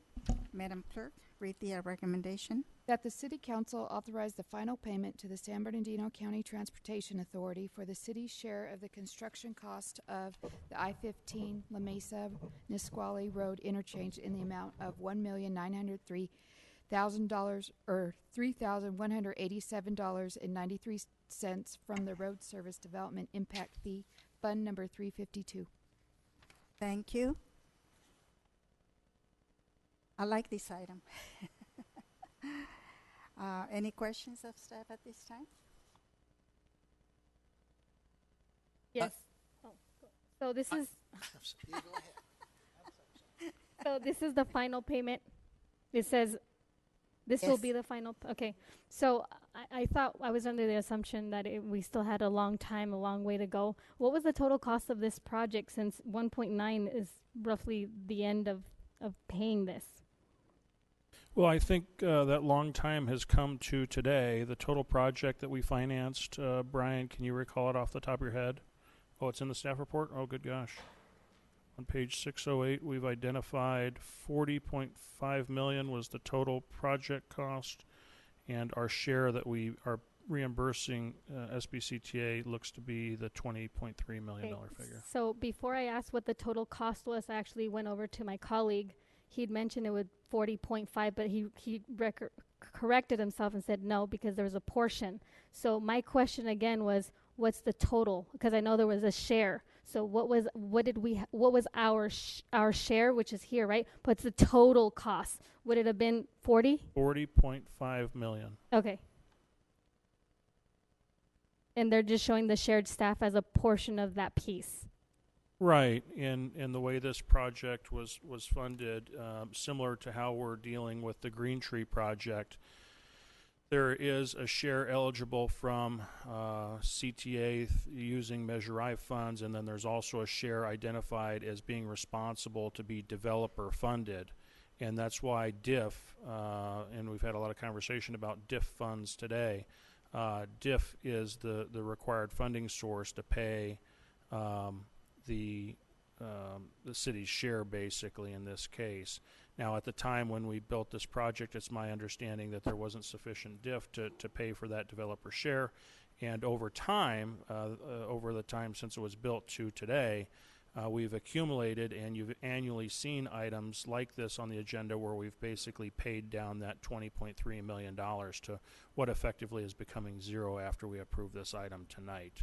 But similar to what we've talked about with parks and master drainage, through development, through developers, these diffs get collected and then go to real capital projects, this being one. I think the exciting thing about this particular item is while we're able to pay this debt off, the bridge will effectively be free and clear. But as you can see in the staff report, we do talk about monies remaining in the diff fund, and effectively, as we continue to collect on new development that's currently taking place in Victorville, we'll actually be in a position now where we'll start amassing more development impact fees, and we'll actually be in a position to borrow less than what we've prescribed to borrow from SBCTA on the Green Tree Yucca-Loma project. Thank you. No further questions. Madam Mayor, I have a question, if I may. So I want to make sure I understand this correctly. This final payment that we're making, it really ends up being a wash because we're going to get the same amount back to us. In the form of Measure I dollars, which Right, would so go likely to. Right, so we're going to effectively credit cash in Fund 352 and debit cash in Fund 250. I wish it was that simple, but SBCTA actually has to Ultimately. get paid. But yeah. Ultimately, yes. Thank you. Thank you, Madam Mayor. I do not have any speaker cards. I need a motion and a second to approve this item. So moved. Second. I have a motion by Councilmember Jones, seconded by Councilmember Cox. Any further comments? Yes, you know, I wasn't going to say anything, but I just love the fact that I learn all the time. I've used that word "so moved," and I've been just like hammered with the linguistic aspect of it. But when it's used, I'm not going to hammer because, you know, it's the way we communicate. But thank you. Thank you, Madam Mayor. I have a comment. So the reason I said so moved was because the mayor invited a specific motion, and I moved that. I have a motion Madam by Mayor. Councilmember Jones, seconded by Councilmember Cox. All those in favor? Aye. All those opposed? Motion carries with Councilmember Ramirez being absent. Item number 18, request to approve construction agreements for on-call emergency sewer lateral repair pipeline contractors under project CC 20-046. Madam Clerk, read the recommendation. That the City Council approve the construction agreements for an on-call emergency sewer lateral repairs with DDH Apple Valley Construction and Christensen Brothers General Engineering in the not-to-exceed amounts of $75,000 per contractor. Thank you. Question clarification. Yes. It's not unusual to have an individual or an alternate or two individuals in case one can't because of contracts or being busy. This can be read one of two ways. It can be read both of the individuals not to exceed $75,000 per contractor, or you can add for a total of $150,000. Is that correct? So it's not to exceed 75 each, so the total amount at risk is 150,000? 75? Okay, thank you.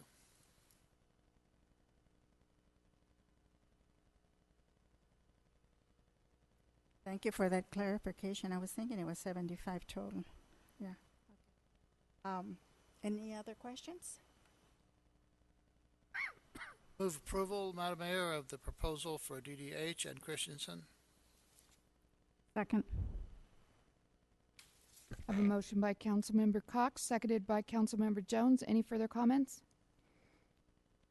All those in favor? Aye. Aye. All those opposed? Motion carries with Councilmember Ramirez being absent. Item number 19, presentation of IRS Internal Revenue Code Section 115, Post-Employment Benefits Trust. Madam Clerk, read the recommendation.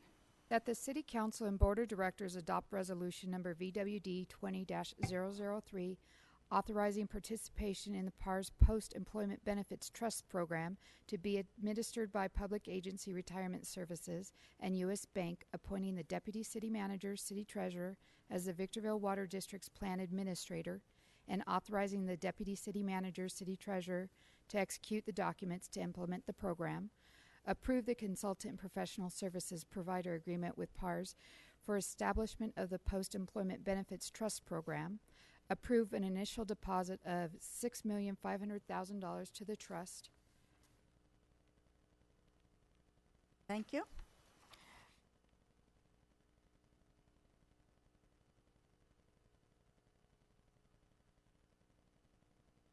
I think I'm missing a page here. No. You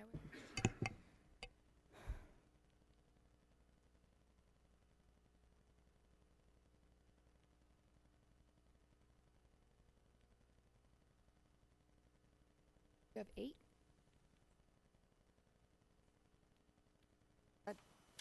Number 8 is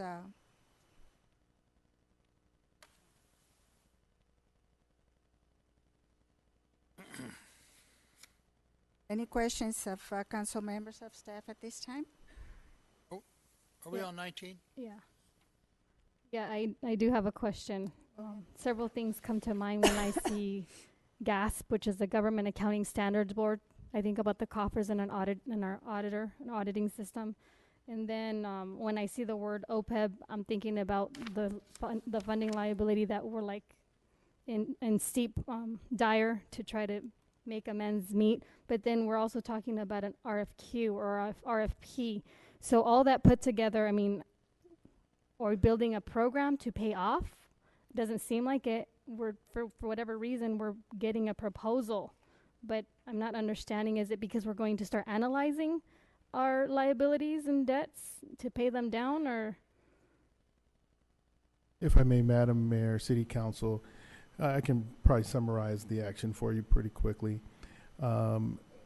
This is an action to where we have historically been required as of, I want to say in the mid-2000s, to track and book our OPEB. OPEB stands for Other Pension and our Post-Employment Benefits, which is our medical retiree benefits that have already been granted to the employees. Specifically tonight, we're talking just about the water fund, because the water fund has the ability to pay the water district. We're not talking about the entire city, just the water fund. We have had to book that liability since GASB has required it. Currently, based on GASB, if we are not going to fund the program, there are certain actuarial factors that we must use. And those actuarial factors has a very modest discount rate that we can use in that actuarial to calculate the liability.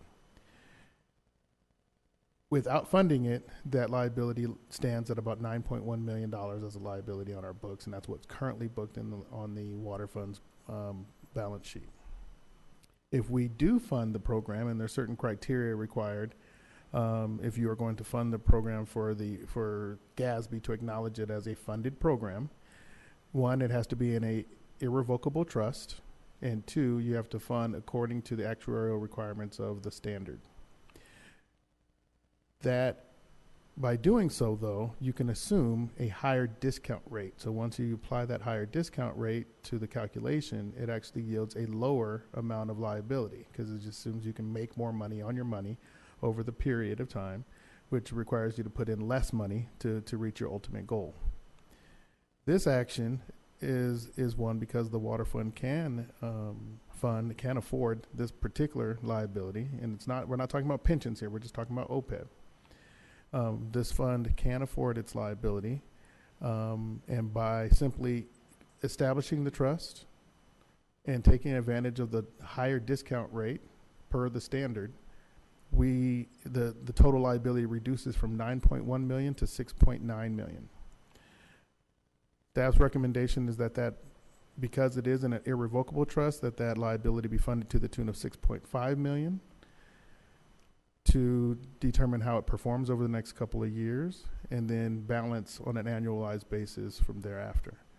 So the recommendation before you tonight is one, to adopt the trust program as provided by PARS, which is an agency that handles the trust and it works with a number of agencies across the state of California in doing just that.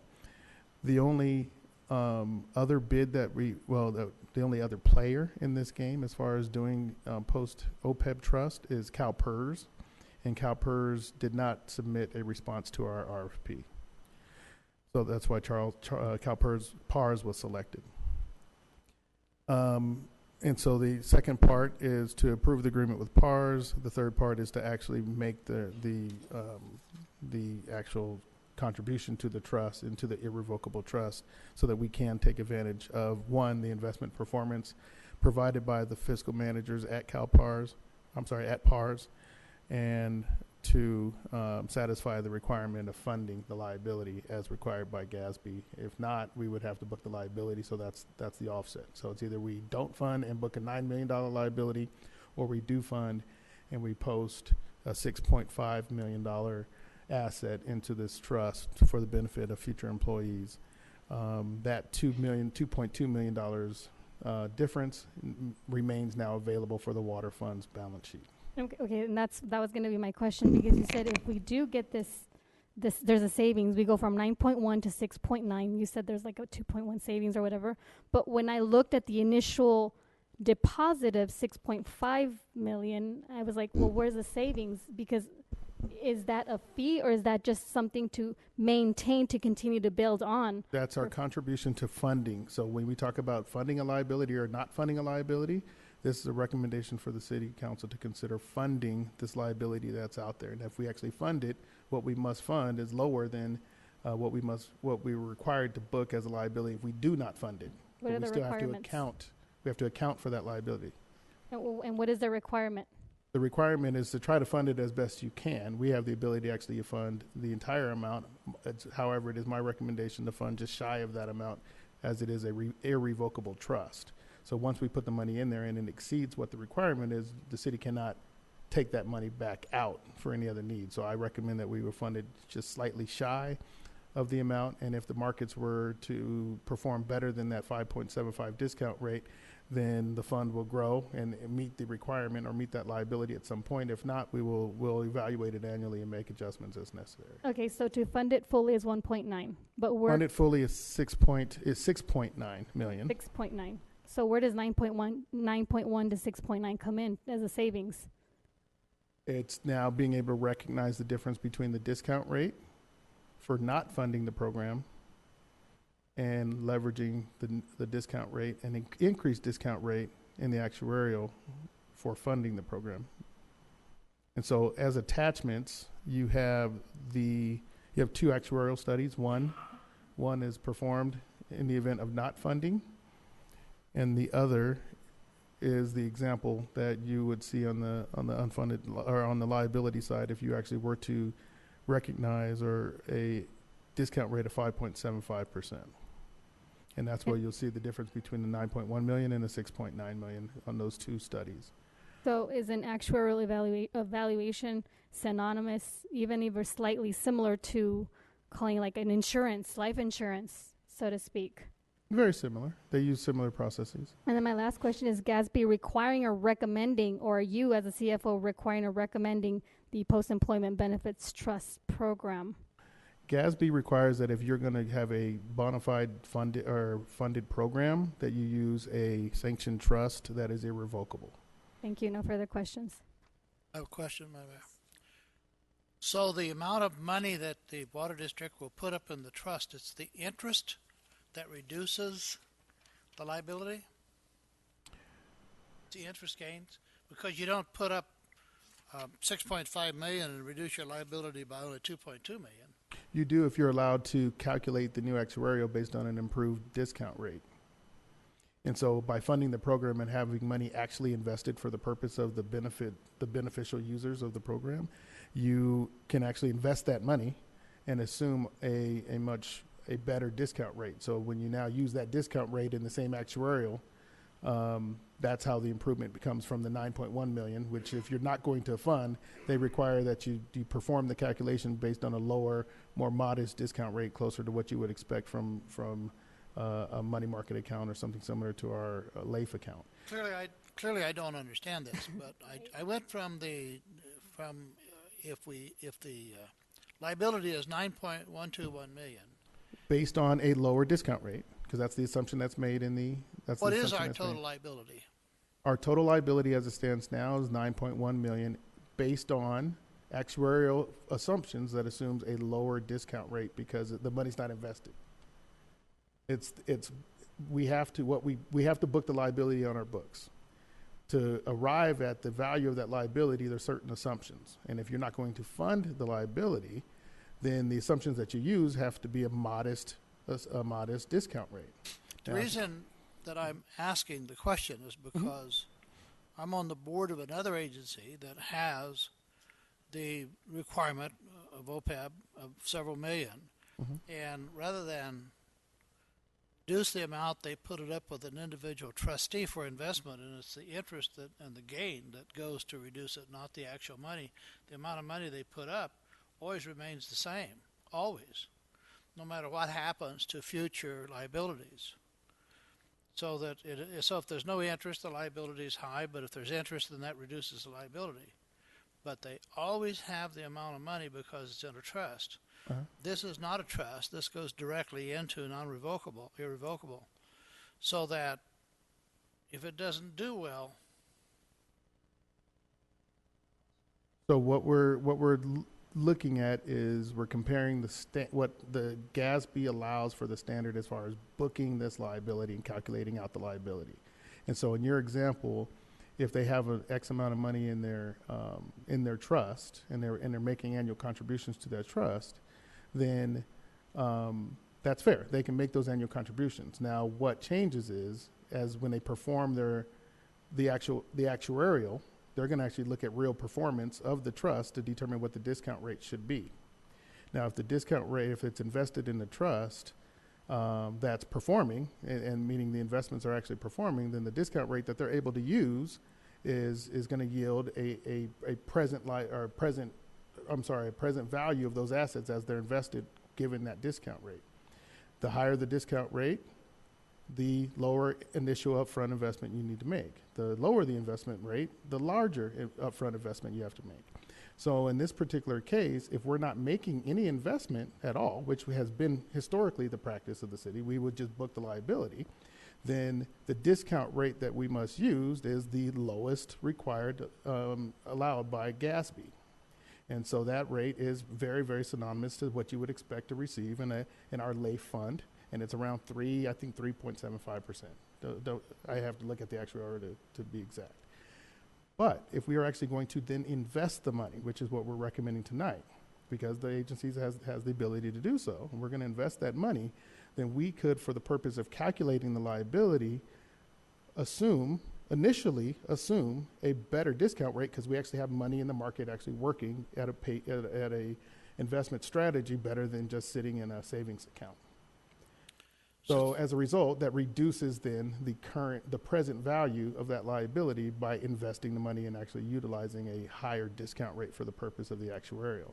And so that's the phase that we're at now. So now as we invest the funds, as the fund performs better and actually builds some history as to what the performance actually is, that may determine what discount rate we can use for future actuarials. But for this initial actuarial, there is an assumption that I was provided with multiple options as to which discount rate to use, depending on how aggressive we want the investment strategy. Who does the actuarials now? We're using.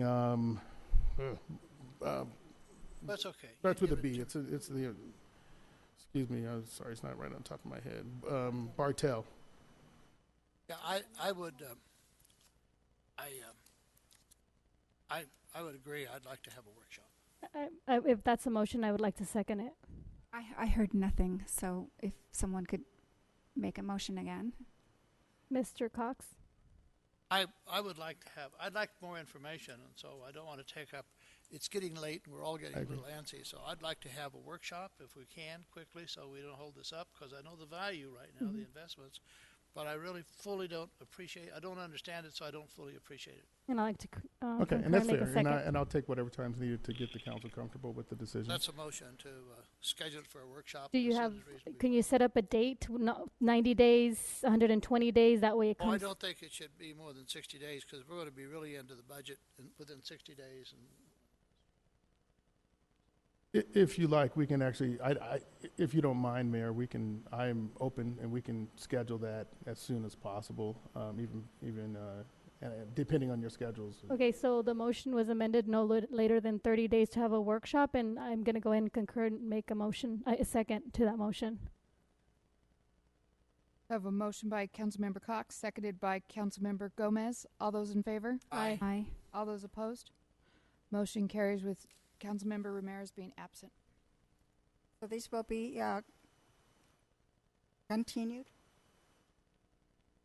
for a workshop within 30 days. Okay, very good.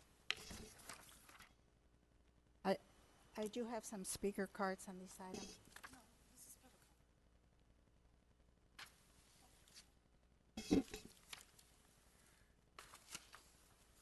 So now let me see here. Now we're moving on to public comments, and I do have some cards. Robert P. is the first one that I have. Just Robert P. Robert, is there a Robert here that wanted to speak? No? Paul Marsh?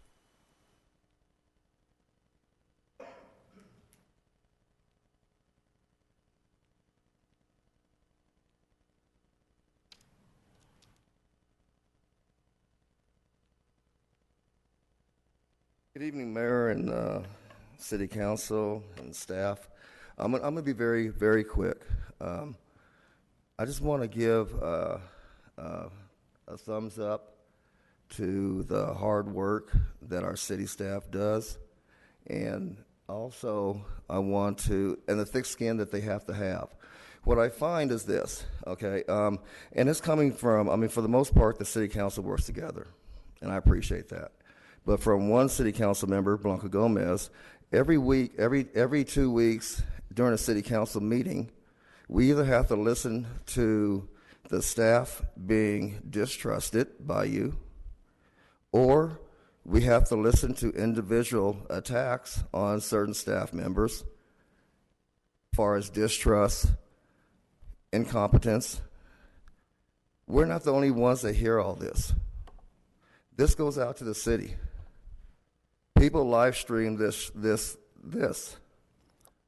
Yeah, so do you. Okay, you should take some of your, go home, study your live stream, and then reevaluate yourself. You may have differences or something like that, but there's some things that maybe should be kept to yourself. You don't have to air publicly everything. Okay, if you distrust the staff, it's, I guess, as you say that every city council meeting, then show some proof, because you haven't done that yet. The staff here works hard. I'm proud of the city of Victorville. I'm a resident of the city of Victorville. Anytime, as a resident, anytime I've had to make any inquiry of staff, I've always gotten an answer, or they follow up, they've gotten back to me. They work hard. They deserve a little bit of appreciation, especially from representatives of the city. You should be working with them instead of working against them. Romero Rodriguez.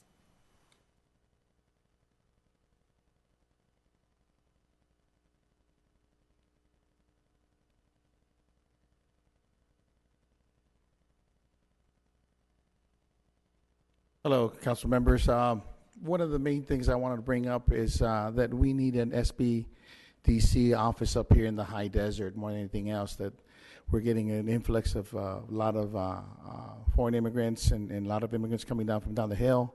I'm talking Los Angeles, San Gabriel Valley. I mean, it's just fusing with new people starting new businesses, and we have to go to Riverside or Ontario in order to, for the SBAs or the SBDCs counseling for the community up here. We used to have one. We don't have one anymore, but maybe we could find some space to start hosting an office for the SBDC members that guide all the new businesses coming up here to the high desert.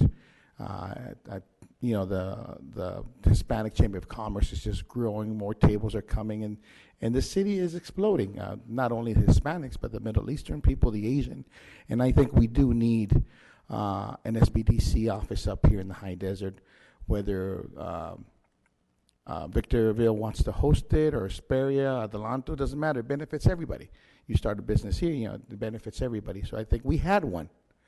The lady retired. I have to drive down to Ontario. A lot of people have to drive down, or Riverside, or Los Angeles. But I think the city should think about maybe hosting, talk to one of the members from the SBDC, the presidents, the directors, and maybe have one of these offices up here, because we do need them. We have, thousands of new businesses. What's the office you're saying? It's Small Business Administration. So we need something like that. And as to, that's very important, because I visit all the businesses, and I see they have a lot of questions, and sometimes they can help them start off their new businesses and how to really go and talk to the city employees, talk to code enforcement. It's very important. Loans, even expand, as long as you can dream it, you can do it, and that's very important.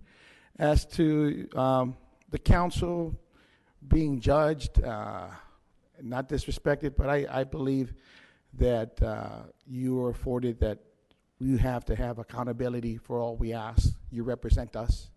We see right now the Constitution in Washington, D.C. being dragged through the floor, through the gutters, and when I grew up here in this country, I went to the presidential inauguration since Reagan, and it's not the same anymore. And it's sad. Maybe we can bring that back, but she's asking for accountability, and everybody should answer that. And it's sometimes it's hard politics. It's sometimes nice. It's sometimes mean. I wish Mr. Smith goes to Washington would be here, but it's not like that anymore. People have two faces. We see that all the time, and hopefully we can come together and we can vote for the proper people come this November. Thank you very much. Thank you. No other cards. So we need a report from City Manager, please. Thank you, Madam Mayor. I have nothing to report tonight. Thank you. Now we move on to discussion and possible action regarding upcoming agenda items. This is for agendizing items, 3-minute time limit. Anyone have anything? I do, Madam Mayor, may I? Thank you. So since items 2 and 3 this evening were lost motions, they can be brought back to the council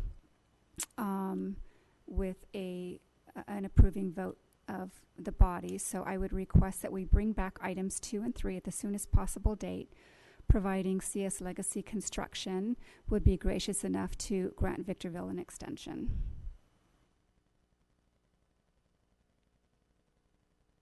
I have a motion by Councilmember Jones, seconded by Councilmember Cox. All those in favor? Aye. Oh. The reason that I'm seconding this is that I really want the council to think about all the work you as individuals and what you've done collectively, and think for a moment what happens if after November the new group says we don't like anything you did and simply changes it and throws it out. We've talked before here. In fact, we've debated when is an action final and when are we working together and respecting the action of the council. We really do say that we should work as a team, and even if we cast a losing vote, the majority vote rules, and we are to support that. That is an obligation of the council member, and only because this item, I thought it had been approved twice, but I thought it had been approved twice.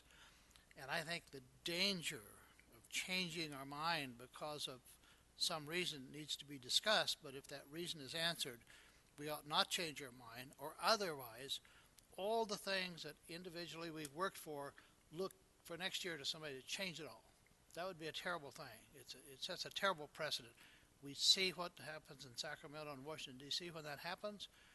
I don't want that to happen here. I would hope that that kind of politics would stay out of it. We obviously have reasons for voting for or against, and if we can take a look at that, talk to the attorney, talk to the manager, talk to the staff, and see if they can be answered. In regard to only a few months will be a general plan, I hate to say this, but there's always a general plan amendment. There's a general plan of streets and general plan of parks and general plan. There's always an amendment. So if we wanted to wait, we would never take an action because there's always a study coming up.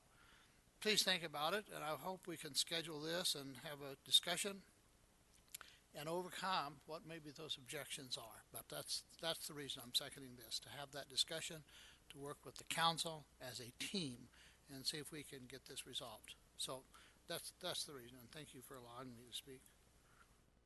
A motion by Councilmember Jones, seconded by Councilmember Cross. Now, this motion is just for discussion, to bring back for discussion? And possible action. Possible action. Yeah, if we agree that there's just going to be a discussion, no action, we're wasting our time bringing it back. So, possible action. Whether it's up or down, it should be a possible action.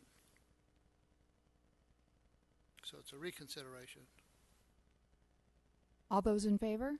Aye. Aye. All those opposed? Aye. Motion carries with Mayor Pro Tem Ramirez absent and Councilmember Gomez voting no.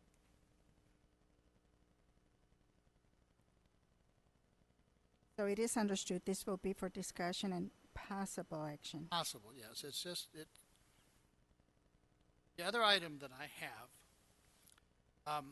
Madam Mayor. Could I just clarify that, because I want to make sure possible action implies that you can take action. So My it'll be on intent the is that agenda we have a as full an discussion, action item. and the council may approve it or deny it. It's a possible Correct. action, but it Correct. doesn't require.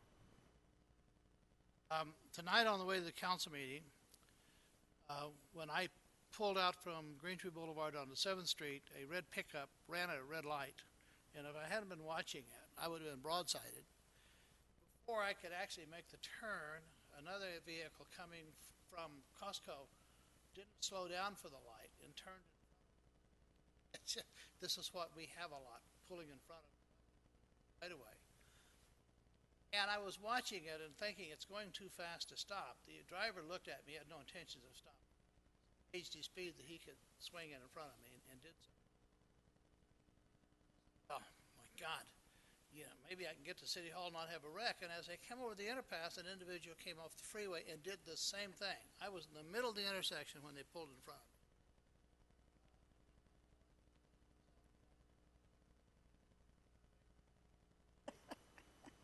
I'm thinking, you know, if the deputy sheriffs, this happens so often, I know deputies see this. I know they see the violation of the right-of-way. Just a ticket or two, maybe $200 or $300 fine, maybe be in court, maybe headlines in the daily press. Word will get around that I ought not do this and be in danger. I have heard people say, don't worry about it, there's no traffic enforcement in Victorville, which is one of the worst things that can happen is there's no traffic enforcement. But there isn't. And so I want the city council to consider having the manager and the mayor to talk to the sheriff to see what we need to do. Streets safer. We have to do something. It's just gone. Madam Mayor, if I might, that is actually something that I am evaluating very closely. The council did direct me to bring back a public safety plan. Traffic enforcement is one of a number of elements in the police services side of that plan that we're evaluating. So I'm hoping to have something back to you by next month. That was the desired time frame by the council, and documents coming together, and I definitely expect to address the traffic enforcement as a part of that effort. Apologies for harping on it, but once I leave this building, I'm getting beat up every day about this. So hopefully we won't let it go too long. Thank you. Surprised you didn't turn around and go home. Was that all you had? That's all I have. Thank you. Yeah, so the community has a vested interest in resurrecting the small business development center in the Victor Valley area. And I'd like the support of the council to direct the city manager to enter into discussion and collaboration partnerships with the city in terms of the city, with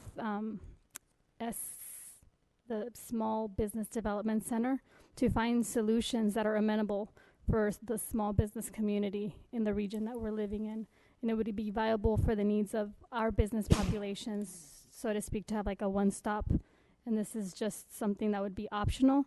But again, it would include to enter into discussion and possible negotiations with the Small Business Development Center. Is there a second? Oh yeah, that's a motion. Question for clarification, may I, Madam Mayor? So is it a motion to bring an agenda item to see if we want to give that direction to the city manager? Do you want me to reread it? Because that's not what it said. That's why I'm asking for clarification. I'm not clear. It was to give direction for the city manager to sit and do discussions in possible collaborative partnerships to bring into our region a small business development center. So you're not requesting an agenda item, you're just seeking to give direction. So that means, okay, well then I guess if that's not the way to do it and it's the other way, then let's do it that way. Because if we do, the motion is, we're under the agenda item request, so if that's the request, then it would be at that meeting, if it passes tonight, that we would be seeking to give that direction. Well, let's try the first one then, which is what I said. I would like a second and Which the is support to- of the is council so to not give an- direction, to give right, direction. to give direction to him to start those negotiations with this particular entity so that we can foresee, and he'll be bringing a report, and then we can establish if the council wants to move forth with it or not. I would prefer I would prefer it to be an agenda item because I just need much more information than that to offer that kind of direction. I do have a motion by motion. Councilmember Gomez and a second by Councilmember Cox. Any further comments? All those in favor? Aye. No. All those opposed? No. Motion carries with Councilmember Jones voting no and Mayor Pro Tem Ramirez absent.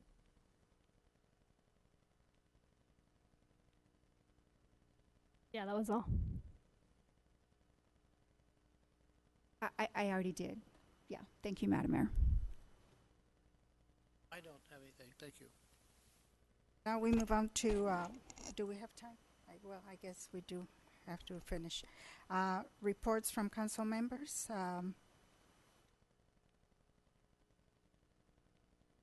I mean, I guess I would be remiss not to say anything to the community. I do live stream. That's my accountability to the community.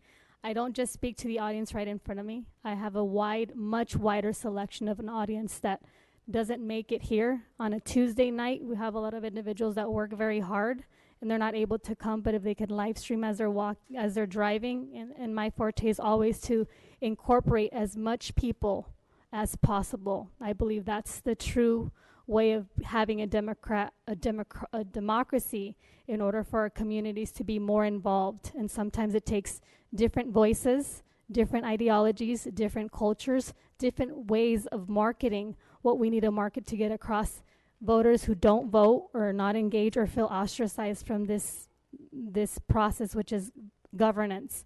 So that's why I do a lot of live stream, and this is what you see is what you get. I'm no different in the streets. This is as transparent as I get. Some people may like it, some people may not like it. It would be beneficial for certain types of structures that you may want to partner with me. It may not be viable for others, but this is what you get. I don't have two faces. This is the only one you get. This is the only one I know.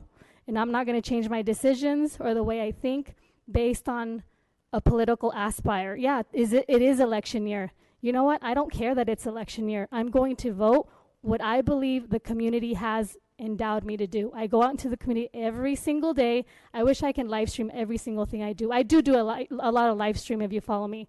But if you don't, I do a lot of live stream, a lot of it. Entonces quiero tomar la oportunidad también de decirle a mi comunidad habla hispana, porque habla español, que yo estoy aquí para aportar, para ayudar y ser tu voz. No soy una mujer de dos caras, soy una persona que tú ves, lo que recibes es lo que está aquí. Si quizás no es parte de tu cultura y no te caigo bien, yo no te voy a dar nunca dos caras, yo todavía te represento. Tú me hablas, yo no te voy a dar la espalda, yo todavía estoy aquí para representarte. Todo lo uso en medios sociales, muchas personas también no tienen medios sociales.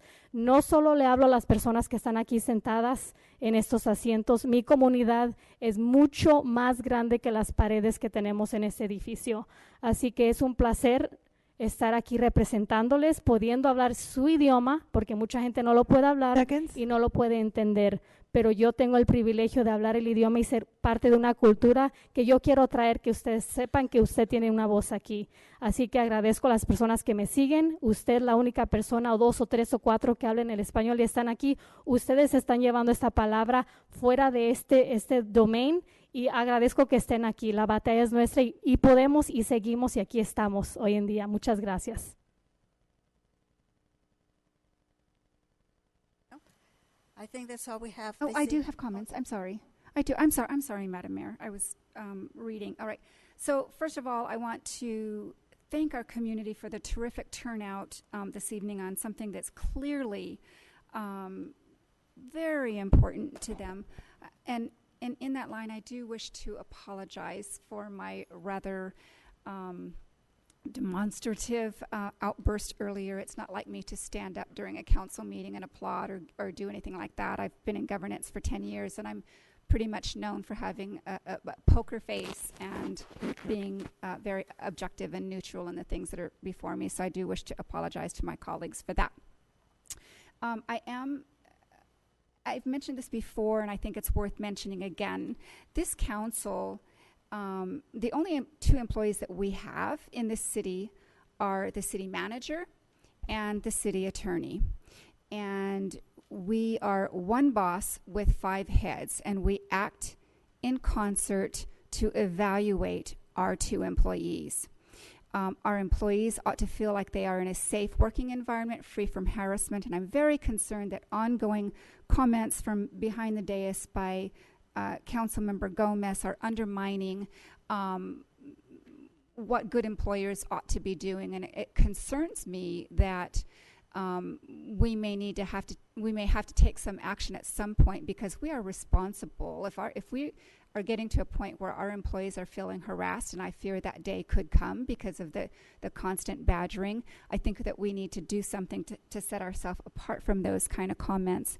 That my statements are driven by our own policies that says that we discuss directly with the city manager any displeasure with a department or staff member. So this goes beyond not just our own employee, but how we treat other employees. And I, for one, am so grateful for our employees in the city. They work hard. They devote themselves for the betterment of our community. And I cannot stand with any public deriding of their character whatsoever. We are to avoid involvement in personnel issues related to city council's appointed staff. This is in Chapter 7 of our policy manual. That is the city manager and the city attorney, except during city council closed sessions when issues of hiring, firing, promoting, disciplining, etc. may be addressed appropriately. It is inappropriate to take up private 30 seconds. personnel issues in public. This is not appropriate in any work setting, and just because we are elected does not mean we get to that we're absolved from poor conduct. Thank you, Madam Mayor. That concludes our meeting. Meeting is adjourned.